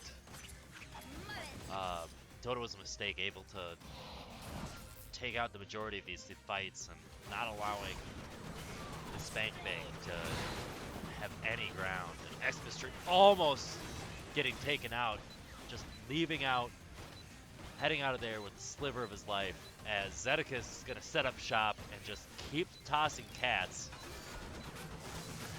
as he himself is going to be able to continuously take out this turret. Sooner or later, it will happen, unless some team fights can happen from the Spankbank.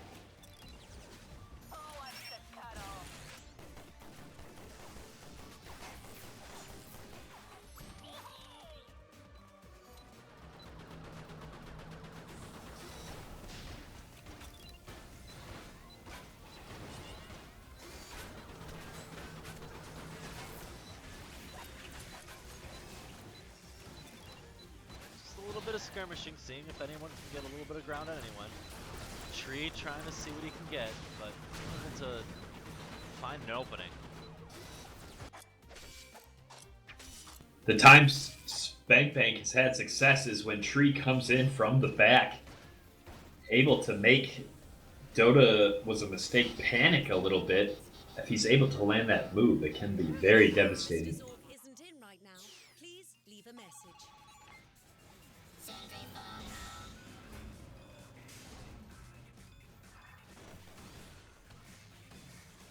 Phoenix Blaze and Phoenix Xmas3 escaping with their lives. Brought very low. Here's their chance if they want to get some damage and finish off this top tower.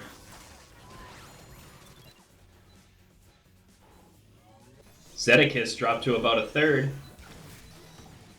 Able to grab the health kit, brought up to half. Looks like they're going to be able to defend this.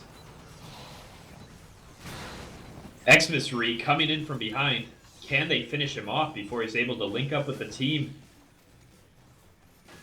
Looks like he's not afraid of anyone. Tree picking him up with the homing rocket. They're on Zed. What can they do here? A nice 1 for 2 here. AJS Zero at full health. Phoenix Blaze at about an 8th. Here's AJS Zero's chance. Tree knows it. He's getting back. They've got to push something.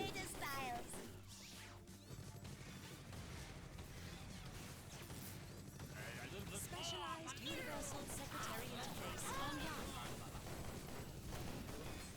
Phoenix Blaze clearing out top. Finally, Spank Bank able to take the top tower. And 21 minutes in, it looks like we still have an even game. Still have an even game coming in from both sides. It's anyone has a chance. I don't This know was who to not put my the- paper on. Yeah, this was not the results I was expecting from this match. We're already 20 minutes in.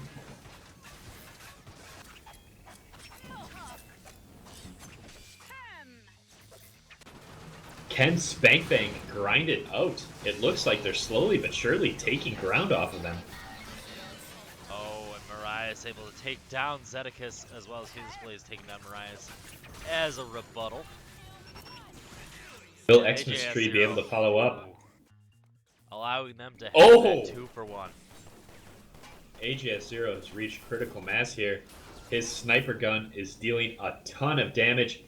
Xmas Tree here to support. They've got to push something. They forced Phoenix Blaze back. Good morning, Mr. Zork.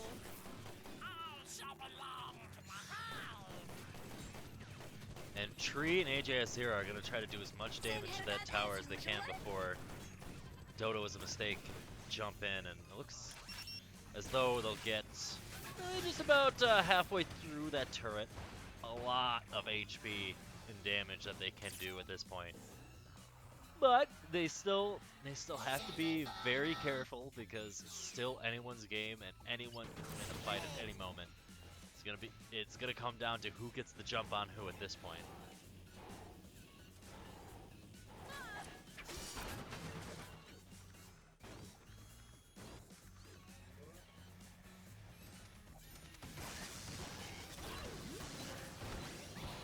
We're getting another team fight coming on in. Xmas Tree looking for a jump on someone, taking a lot of damage, unable to sustain himself. Azedicus not very healthy, not going to be taking damage. And a big snipe coming in from AJS0 as he keeps Zedicus away from the team. Phoenix Blaze doing what he can to try to zone everybody. And getting sniped out of nowhere from Phoenix Blaze, getting taken out of the game. You're out of there as AJS0 gets that huge crit damage on that snipe, allowing them that player advantage. As Christmas Tree can't do much against a 3-man squad of Salvo Spank Bank. And they're going to be taking the tower from this. If AJS0 can pick up Xmas Tree here, they could pressure the core. Zedicus wrapped up in a bad position. Oh, Xmas Tree being killed off as the core is exposed and everyone from Salvo Spank Bank is doing what they can to do damage to it. And damage after damage after damage, explosion after explosion, taking out Marias. No more CC, and they're just gonna have to lick their wounds as the Spank Bank gonna have to take a little masturbatory break. Impressive gameplay here. If they can protect AJS0 long enough to get a few sniper hits off each skirmish, this could easily be wrapped up by them.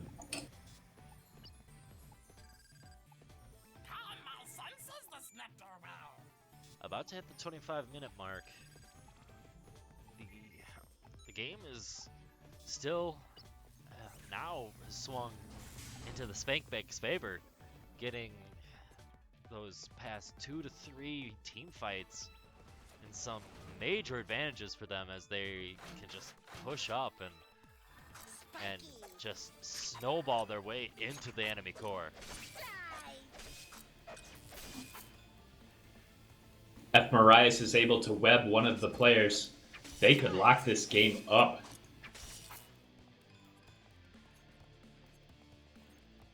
Tree's looking for it, trying to get creative, they still have to be wary about pushing these minions out of their base.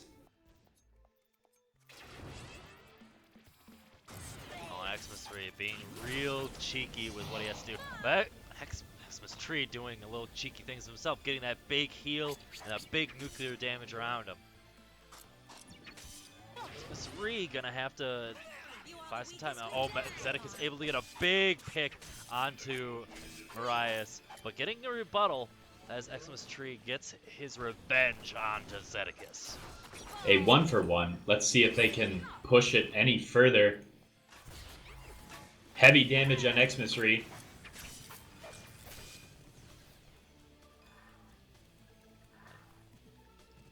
He's trying to sneak in, do a little bit of tower damage. He definitely wants to. A good time rift by the AJS. minions Lands the snipe. Impressive. Amazing plays.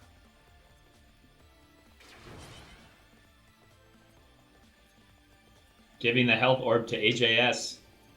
Let's see if they can range out some serious damage on this core. Xmas Re from behind. Just playing the distraction game. It's working. Buying time for Phoenix Blaze to respawn.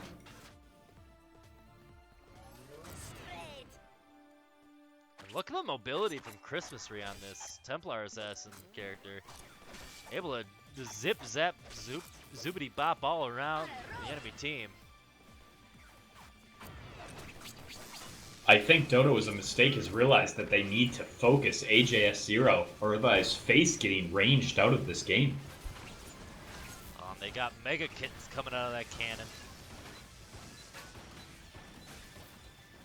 They have to be reaching to the point where they're just finishing up their builds on each of their characters. And Tree coming in with huge amounts of damage onto Ree.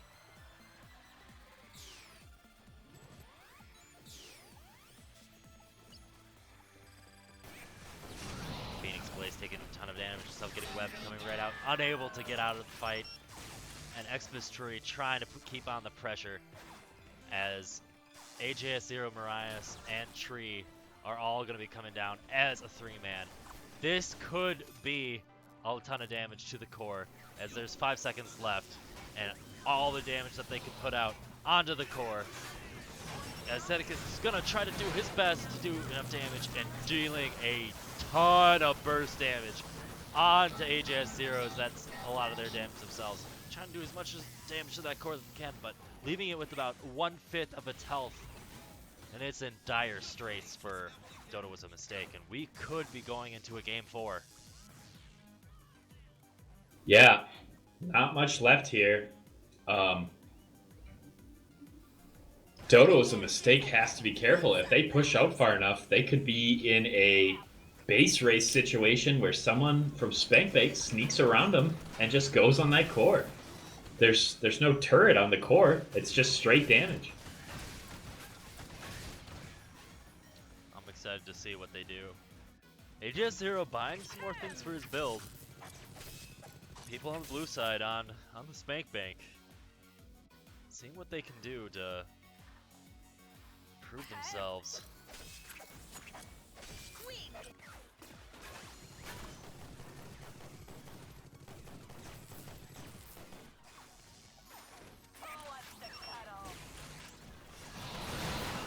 Oh, and a big jumble causing Tree to take the short straw and just being out of commission for 20 seconds. Go down 10 more seconds before he gets back, but it gives plenty of time for Dodo was a mistake to take down the turret and allow them to threaten the core. Zedicus being a little risky, being a little ballsy, trying to get some damage, but they're gonna play it safe. They're gonna get out of there. Tree dropping in from space on his way down, collecting the orbs. AJS and Marias able to defend successfully. We'll see what happens here. It is now tied up, 1 tower to 1 tower. If AJS 0 are able to lock down the kill on Xmas Re, yes! It is a 2v3 situation. And Zedicus is locked up? And it looks like we're going to get into a game 4 because there have been spoilers, and we're going to be playing Smite for a game. So this is what we talked about. There was a slight fear is, they might be able to win at Awesomenauts, but Smite, We'll see. Against Crystallize, another tough match upcoming. Wow, congratulations to Spank Bank for grinding this Awesome Knots game out. Not ready to give up just yet.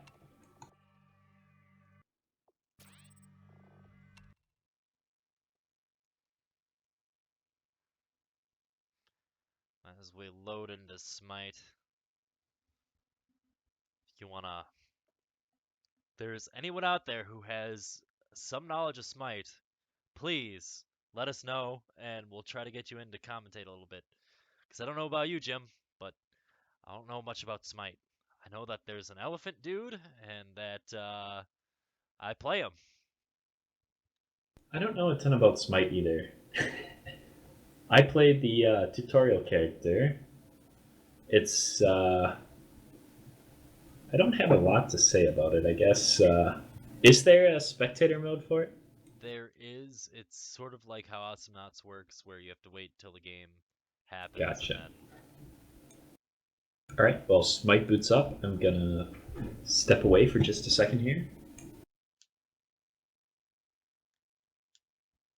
same here. Take about a 5-minute break while we wait for things to get set up, and I'll be right back.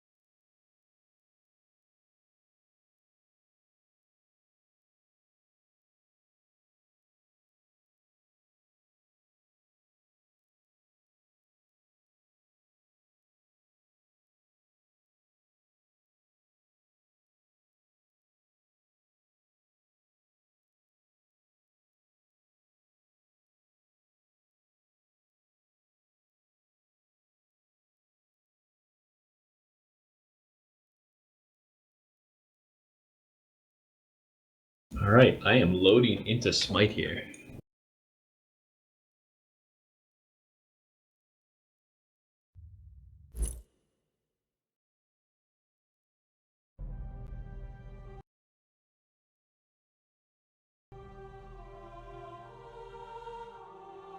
Some serious trash talk from some of the current teams and eliminated teams in the chat here. Possible bad blood. That's the best thing about the baddie leagues is no one gets out alive, that's for sure. And there's always another season to back up your trash.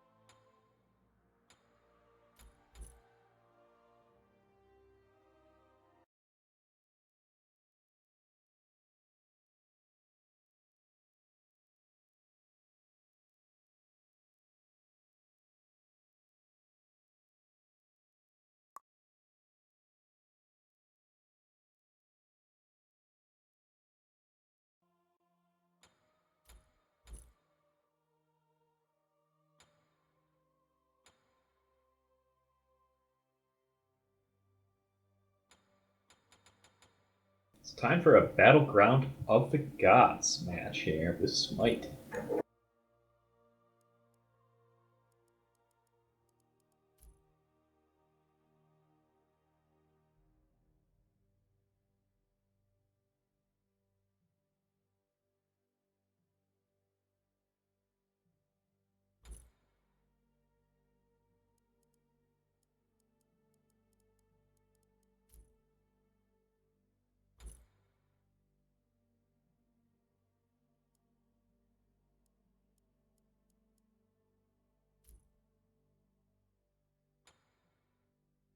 All right, Zedicus is in game.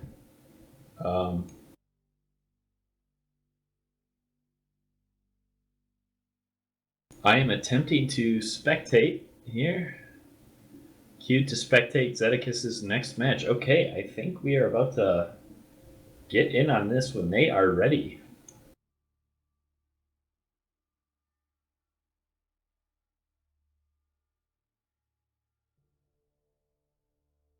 UTech, I don't know if you're here or not, but I was very impressed by Spankbank.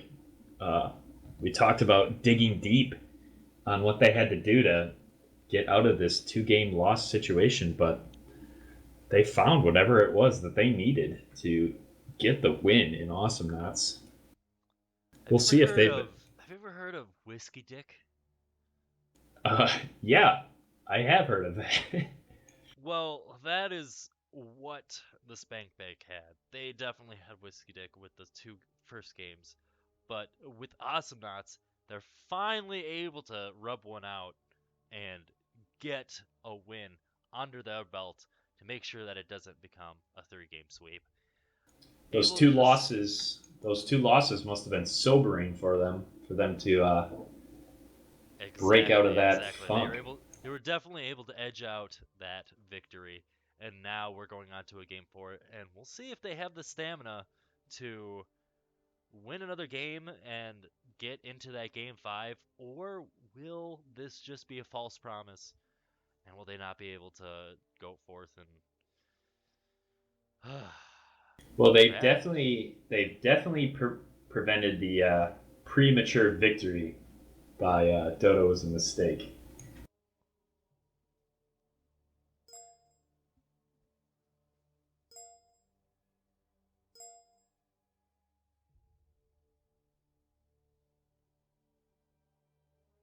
apparently there's an auto setting for slow-mo team fights, so we're gonna see if we can turn that off. Oh dear.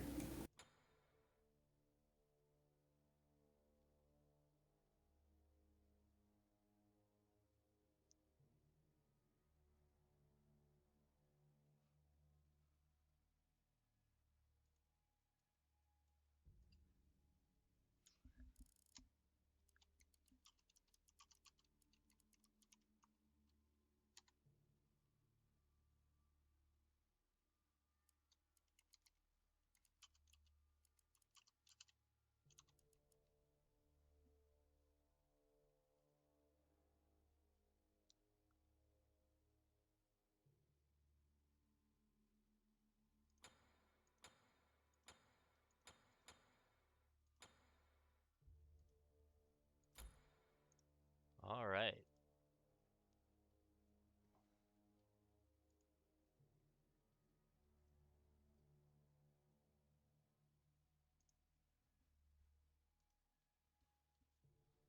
Any second now, we're gonna be getting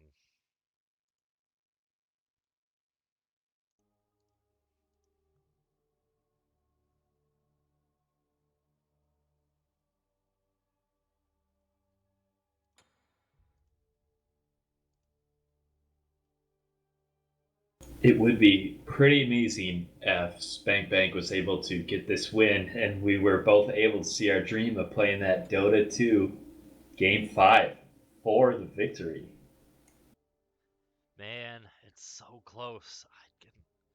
I want to see them be bad for another hour and a half.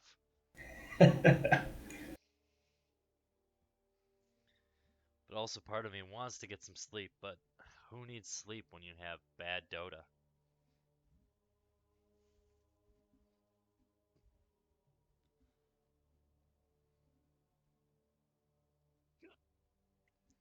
Well, it looks like within this game I can collect some favor. Whatever else they have going on. Looks like they're in the lobby trying to gather everybody. Probably discussing some serious strategy here. That lost the loss to Dodo's a mistake. That might have rattled them a little more than maybe we were thinking. I guess they always sort of had Smite in their back pocket, but maybe they just got Maybe they were just relying on their confidence from that game one A side game. I mean, if you think about it, Smite isn't that big a game that everyone wants to just be carrying on. Usually it's Awesome Knots that's the deciding factor, but with the pushback from the Spank Bank, it's who knows what's gonna happen. Here we are. They are in God's selection here. Let's just swipe it on over into the God selection. Crystallize locking in, or not locking in, selecting Cupid. Have not seen that hero played yet. A lot of standard free week characters being selected over on the uh, Spank Bank side. We'll see if any of their skills come through here. And look at that person in the background that has the scythe. Ah, that's really cool. Yeah, some non-free week characters being selected here on the Dodo is a mistake side.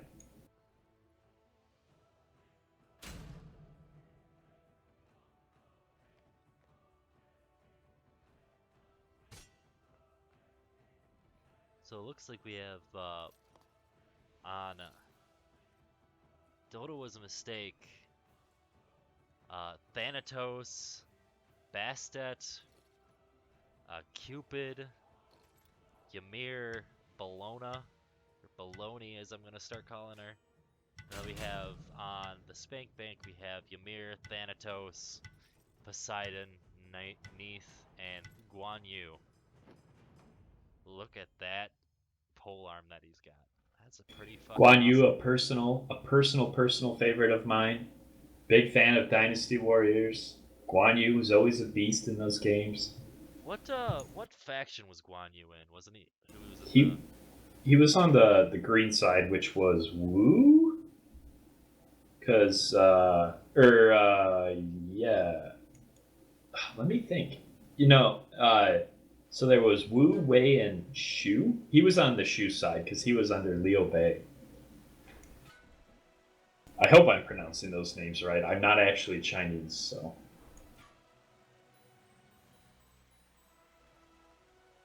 I mean, that's how they put it in there, right? So.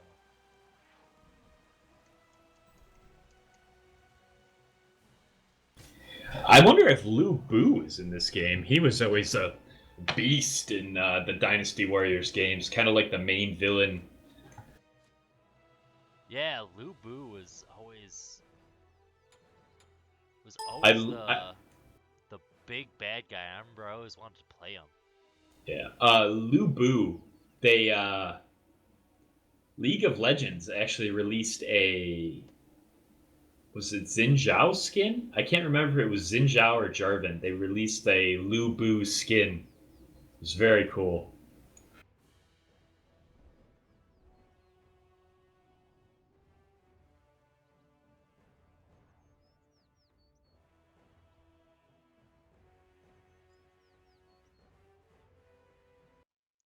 Ooh.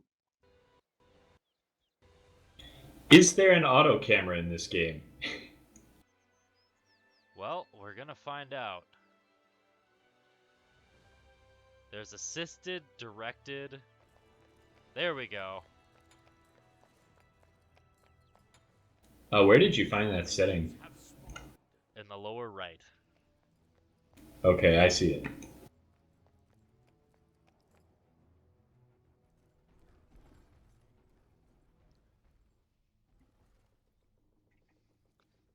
And it looks like Self with Spank Bank gonna be starting at the damage camp. We got a little bit of a jungle surprise.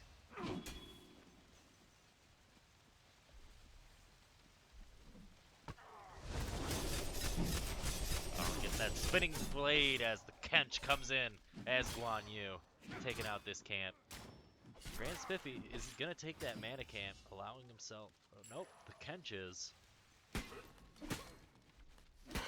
And the lanes are at it. Everyone's gonna be doing what they can to get all that monies, farm a little bit, push in, and maybe get a gank or two.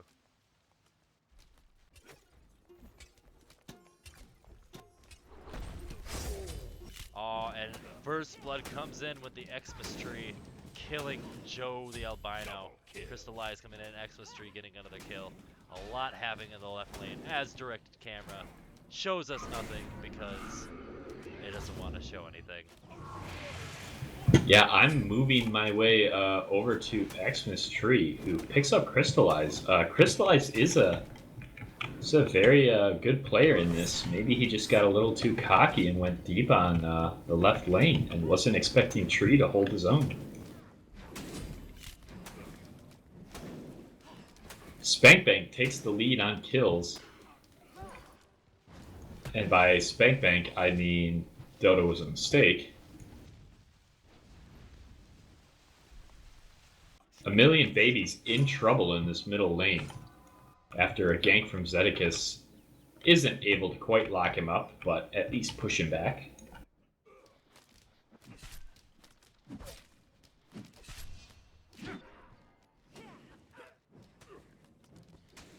Mid lane, just some standard poking going on. Million Babies.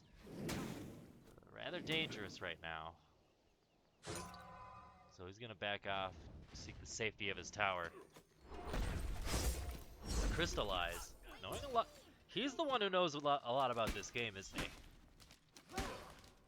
He is. So I don't know what Cupid does, but as Zulzi is a character that looks like, I'm gonna assume he's gonna do a lot. Zedis is coming in with a kill onto a Million Babies. Not even seeing the fight because you don't know what's going on, and Joe the albino getting his revenge onto the Xmas tree as Ymir versus Ymir happens in the left lane. Killing spree. Looks like a killing spree coming out of Phoenix Blaze already. He might be the carry this team needs to make sure Dodo's mistake keeps on there. Grand Spiffy taking a ton of damage under his own tower by Phoenix Blaze and Blabor, making sure that they secure even more kills, making it 7-2 in favor of Dodo with the mistake.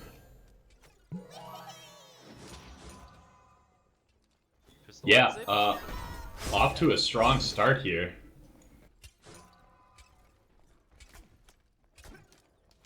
Dodo was a mistake showing their skill at this game.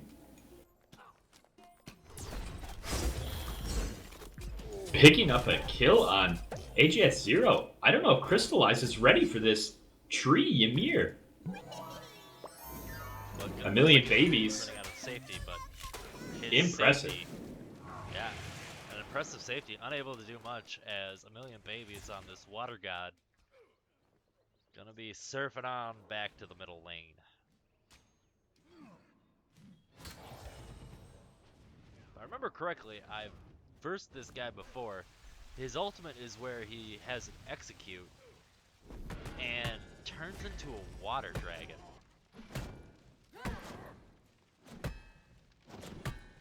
So hopefully we'll get to see a few of those. Or I could be thinking of... Oh wait, no, that's Poseidon. Never mind. I'm thinking of the Chinese water dragon god.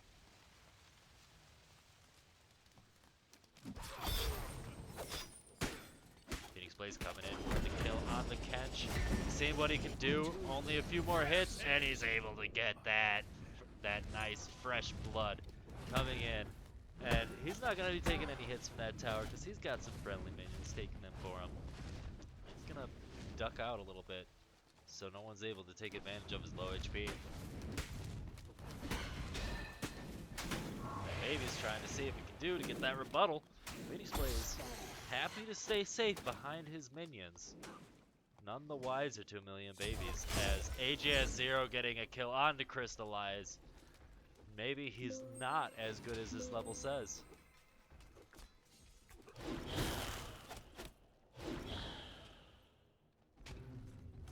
To the level 6 range, getting ultimates are going to start to become a factor. Phoenix Blaze looks like he's marked for execution. And Grand Spiffy coming in for a great execute as the direct camera takes us away from him, not allowing us to see a single thing as Blabor trying to do what he can to get in, and the nice turnaround coming in onto the Grand Spiffy as he's trying to eke out as much damage as he can get a kill, but he might have to lick his wounds. But will get punished himself for it as Zedekis is able to clean up. Oh man. Zedekis making up for maybe some of Crystallize's overconfidence here, still maintaining that kill lead. And an exciting game coming in from both sides, 10-6 in favor of Dodo Was a Mistake. And the towers are getting pushed in. Guan Yu gonna try to run up and try to see if he can do anything to try to stop this push. But Severely Dodo's under too leveled. close. They're ignoring the tower and just damaging him. Yeah, he's not able to do it. Just able to get his level 6. He's gonna have to try to run away from here if he can. Having the turret as his guide, but unable to do anything as the Kench goes down, and Phoenix Blade is not even breaking a sweat, as he's just gonna go back and recover his health. Grand Spiffy able to counter Zedekis' greed on that tower, but we'll find out if it's worth it in the end. Xmas Tree picking up the kill on Jovial Biner. Crystallized left in a tough situation again, but Blablure coming in from the back. These guys have got tunnel vision.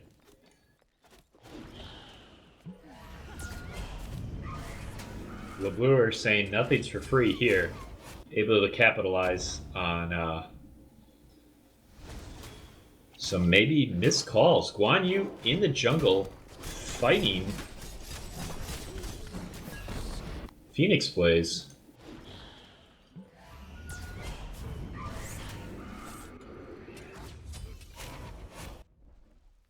An engagement on the Grand Smithy. Guan Yu back, already deleted by Zedekis. He needs to level up before he engages on these guys. And Grand Spiffy gonna take a speed camp. Make sure he can zoom around the map as fast as he can see. I don't know about you, but I heard that you can roll around at the speed of sound. We got places to go. We gotta follow that rainbow. But before I can even finish talking, he's already getting himself a kill. Zedekis taking out the Kench, taking out Guan Yu. Guan Yu vastly underleveled and going to be a giant weight that hopefully Grand Spiffy, AJS 0, Million Baby Zero, Xmas Tree can start carrying, because the Kench, you are not doing anything in this game. UTech, what time are you at right now? I am at 8 minutes and 32 seconds, 33. Alright. I gotta flip back a little bit. On a Okay. killing spree on Babur, killing AJS 0, making sure that he's unable to do anything. And all of a sudden, out of nowhere, Grand Spiffy trying to do a ton of damage onto 4 people, but getting taken down himself. Oh, and a big Kraken! Release the Kraken from everybody with Poseidon! Coming in, trying to deal as much damage on Double Boar as Xmas Tree gonna try to give a few smacks as he is an ice giant. Not doing. And Babur taking out Poseidon. The Kraken was not enough. Oh man. I didn't know this game had a Kraken. Did you know this game had a Kraken? I did not, but Poseidon is in as one of the key gods. Now, Poseidon's Roman god name is Neptune. Thinking back to freshman year mythology, my memory's a little hazy. I don't quite remember all their alternate names. Zeus was Jupiter. Like, just think of the planet names. The names of the planets. So A Zeus hot is tip Jupiter. here from UTech. Think of the planet names. Aphrodite is Venus. Ares is Mars. Neptune is Poseidon, as you said before. I don't remember what Saturn is. I want to say that's. I know Mercury is is Hermes. I want to say. Sounds right, and I can't argue against it. But enough of that history lesson. We need to get back to the action, as both teams are looking to get into a team fight. And the directed camera is not even showing us anything. But he's gonna release the Kraken as it comes in. Poseidon getting the kill. just gotta You take. What is your current time? 10 minutes and 45 seconds. All right. And it looks like Salvo's Spank Bank gonna be able to take down this tower and allowing them to get that extra space within the territory Dodo was a mistake. Blaze coming in the back line, able to take out AJS0, but they will take him out as consolidation. Jolie Albiner alone, seeing if he can do anything. A great wall in from Xmas Tree to lock out Phoenix Blaze. Hey, Dodo was Spank Bank is not out of this yet. Grand Spiffy able to lock up a kill. Zedekis, one of the only ones left alive here with Joe the Albiner. Oh, Zedekis able to clean up. Zedekis able going in so deep. Now he himself is in a huge thing and being taken out by AJS0. Going in way too greedily in there. As A million babies. Rechase on him. A million babies really playing that well to bait in Zed. I mean, when you have a Kraken, there's not much that can beat a Kraken. No, sir.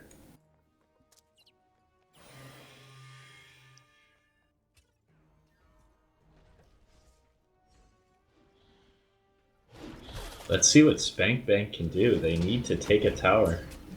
Or they've taken the... Is that the mid tower down?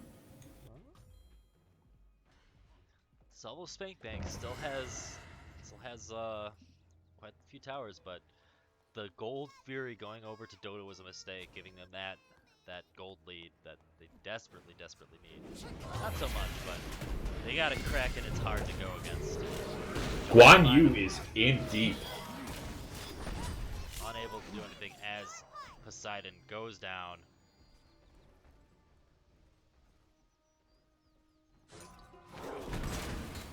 And Dota was a mistake, gonna be on the offensive, utilizing their advantage as both Poseidon and Guan Yu being taken out.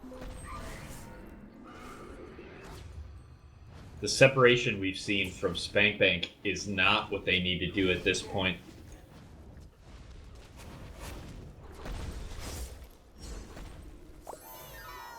Let's see if we'll see a tower dive here. A nice wall from Tree to cancel any thoughts there. Will they be able to separate someone with their own Ymir wall? Joe the Albiner brought low. Might be a good target to smoke here. And that advantage wasn't really played upon.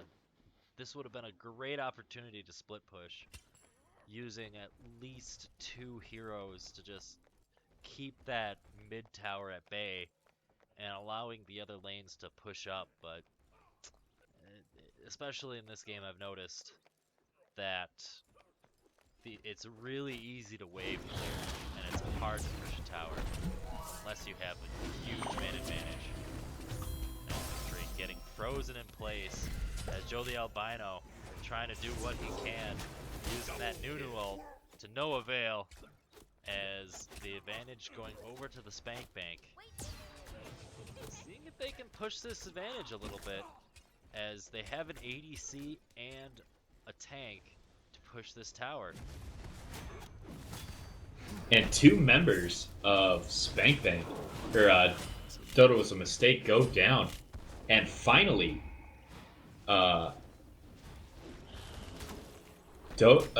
Spank Bank is able to make its way into the net worth top tier section, and instantly it is taken away. And then it's brought back. This is such a back and forth match. No one can pick a clean fight here. Here's Guan Yu trying to do something, wants to level up, already brought down to 4th.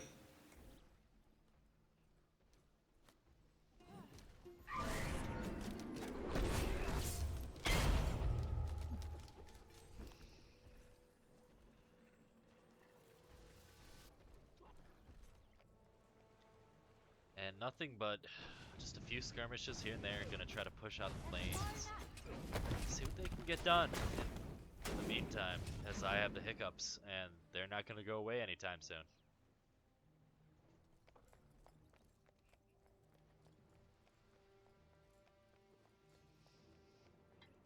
Currently, as far as net worth goes as gold, it is tied, just about tied, between Zedekis and Grand Smithy. Oh, and a million babies getting caught out. Crystallized taking the kill as a 3-on-1. They're gonna see if they can get a tower from this. And with that tower being so low, they will. And 4 people coming into the fight. Bino Joe seems to do anything. And Zedekis coming in with a huge dive to get the execute. Taking out the Kench, making sure Guan Yu can't do anything. Million Baby still out of the fight. In a 3-on-5 fight. But very healthy 3. Unable to do much. As Grand Spiffy able to get that execute, making sure at least one person gets executed for their mistakes of staying way too long. Xmas Tree getting that giant Nunu ult. As Cupid taking his time, doing the arrows, but unable to get enough damage. As Poseidon coming back healthy, they're down 4 people on the Dota was a mistake side, and Salvo Spank Bank has a huge power play that they can take advantage of. Will they be able to take this mid turret, this mid secondary turret? That would be huge for them. The gold lead is starting to eke more towards Spank Bank here. Phoenix Blaze trying to get these heroes away from his tower, saying, "You shall not pass," as he takes down Poseidon. No Kraken today.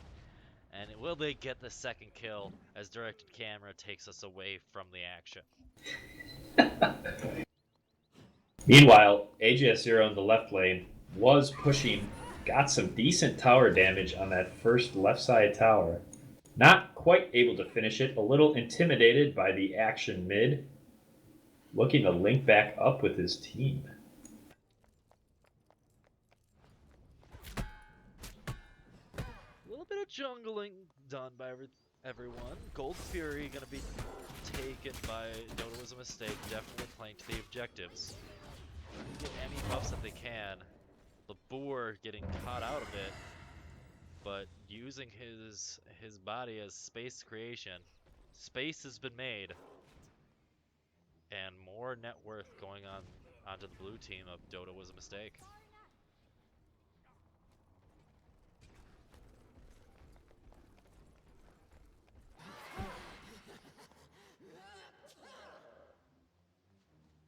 Looks like your standard roaming here and there, people seeing if they can find a little bit extra farm here and there, and seeing if they can find any sort of advantage they can, as the lanes are just gonna be pushed here and there.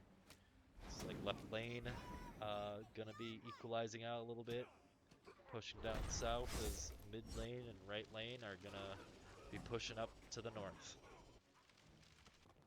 Here comes Grant Smithy trying to make something happen. Wasn't able to lock up any CC. And Blue are able to back out of there. And they're gonna try to come back on this, do a counter engagement, see if they can get anything. Getting one here, the Kraken is released, and they're gonna get at least a million babies. Unable to use this Kraken, and a giant jump onto Salvo's Bang Bang, dealing tons of damage everywhere. Both Ymirs giving out with their new ults, their blizzards, and trying just a bit of a skirmish, see if we can eke out some more damage, play around each one. Shenyu unable to really do much, getting taken down himself, as only AJS0 and Xmas Tree alive. Xmas Tree running away, trying to heal up his wounds, as AJS0 still taking a ton of damage, and just slowly bloodbath. getting out of there from that bloodbath. Both teams hugely hugely wounded from this team fight. Both teams unable to get a ton of value, although it did swing the net worths of Dota was a mistake into the favor of the top 3 positions here. Phoenix plays on top with high gold, followed by Blabur, then Zedekis, followed by Grand Spithy and AJS Zero for your top 5 gold earners this game. Jim, I just want you to know, every team fight, I want the Kraken to go out there because I wanna announce to the world that Kraken is alive. He's loud. He's proud. He's coming for you. The Kraken is a cool move. I did play a lot of the equivalent League of Legends character that I can't think of the name. Fizz? Fizz, that is it. Yes, a very fun move to cast. Always a great animation to see.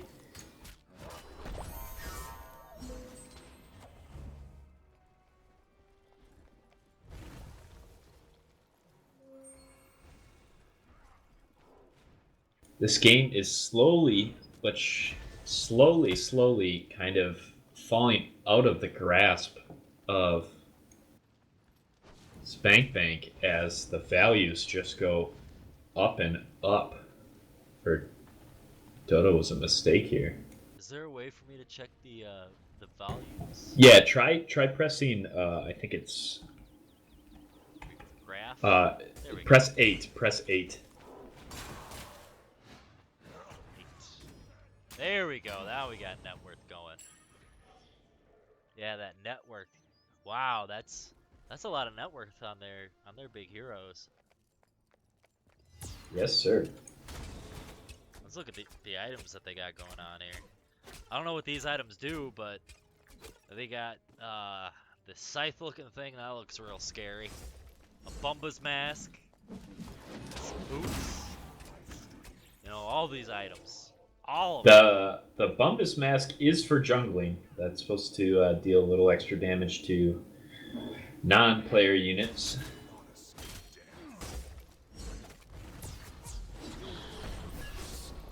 If AJS Zero is able to hang back and put out some damage here, they might be able to turn it around. Looks like AJS Zero being the only one able to really push turrets down. They're gonna really need to try to leverage their strength of being able to push. Golden hand.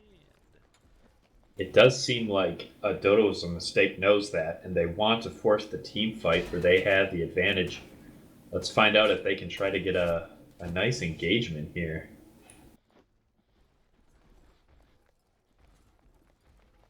Although Poseidon does make that team fight challenging, and we've got some teasing and dancing going on in the jungle here. Will anyone make a serious move? Oh, and Xmas getting a nice freeze onto someone. As Here they Shaq go. running in with his horse, trying to get that team fight going on. Zedekis going into the back line, trying to get what he can, but taking a lot of damage himself, getting peeled away as Xmas Tree holding the front line, unable to hold it anymore, as the Kraken is released into the front line and doing not enough damage as they're getting shredded. Kraken was not enough. AJS Zero trying to run away from the team, and their team is aced as there is a genocide on those guys. The deicide. My bad. All the gods are dead. This does not look good for Spankbank. They're gonna need a miracle at this rate. Almost 8 kills up. That'll give them this tower, if not a second tower that they'll just be able to push into. Only Guan Yu is up. AJS Zero, 20 seconds left on the clock.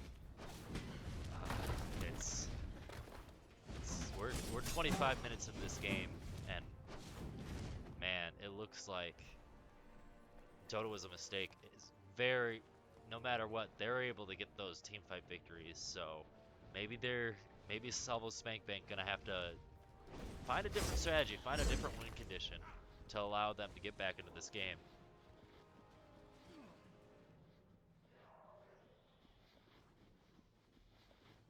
Yeah, we'll see. Maybe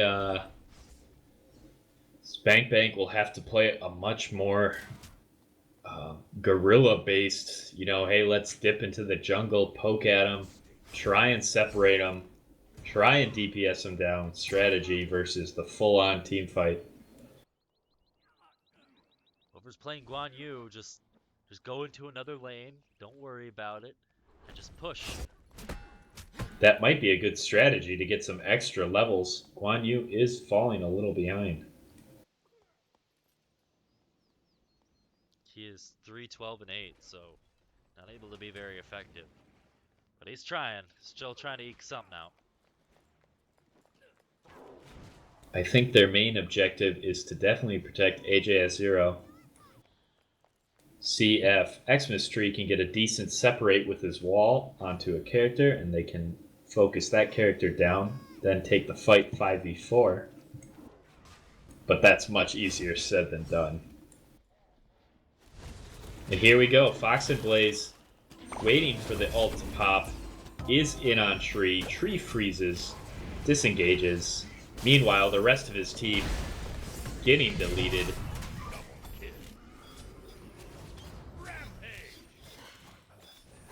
It is a 2-for-1 right now in favor.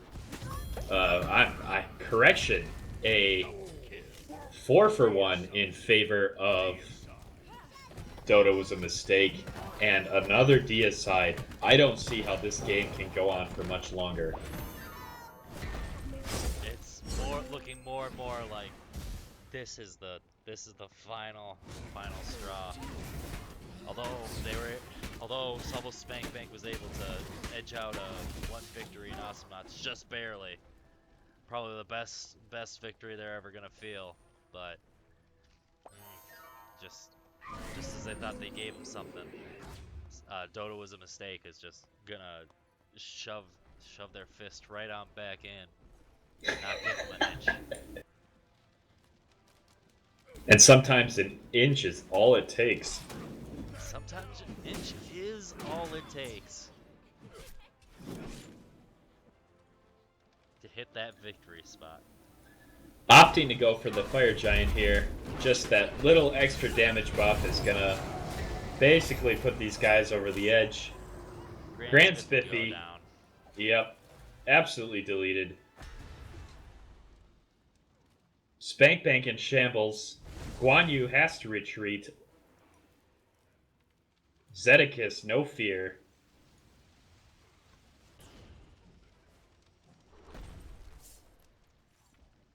And these guys are sharks, and the water is bloody. Zedekis doesn't care. Jumps back over to his team. This is gonna be a disaster. 4v5 underneath the turret. Who's gonna make the first move? I don't think they're realizing that it's 4v5 as Phoenix Blaze is gonna back off, sounding the retreat from everybody else. Looks like they are slightly concerned about the leftmost lane. It has a decent wave on it, and some serious damage to the tower is about to happen. The Archer minions are on the Titan. I'm sorry, not the Titan. The left tower. The Titan is under attack though, as the mid Phoenix has been taken away. The bad guys are losing.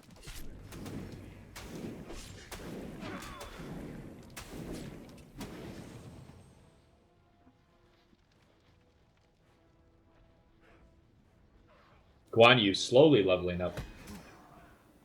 Almost in range. Same level as Tree. They might have a little more power now. Maybe they can get some lucky picks here in the next fight.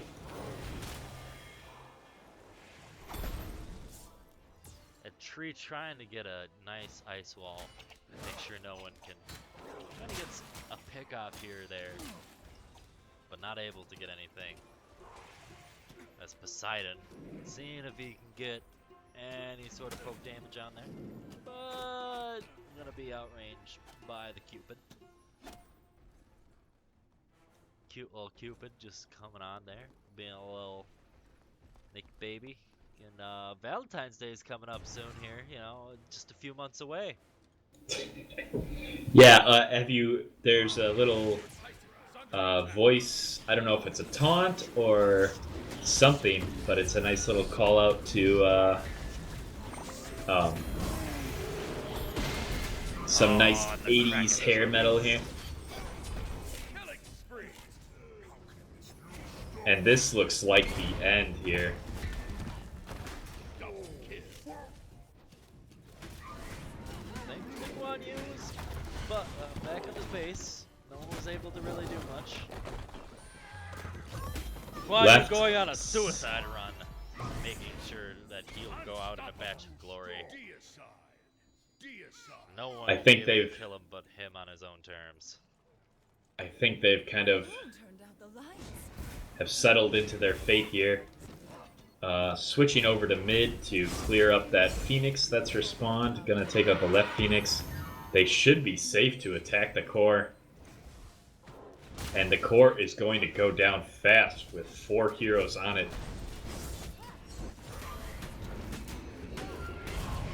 Titan already at half health.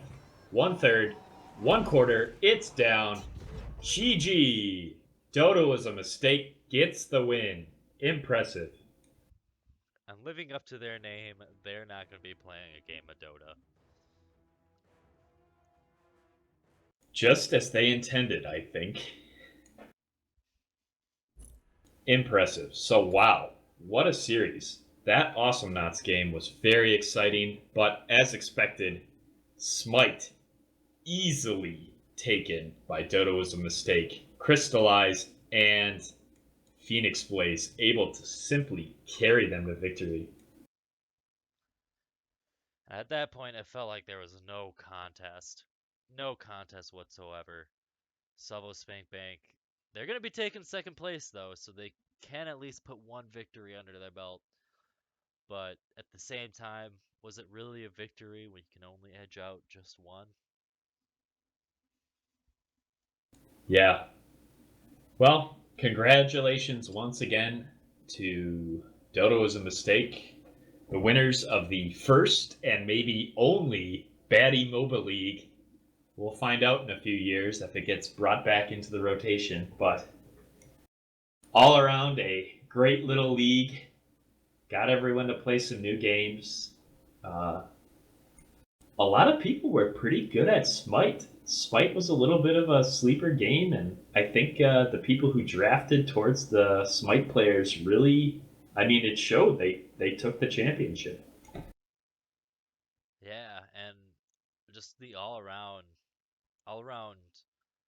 game knowledge that most of these players had, just to be able to go into all 5 games and pick it up and just go at it.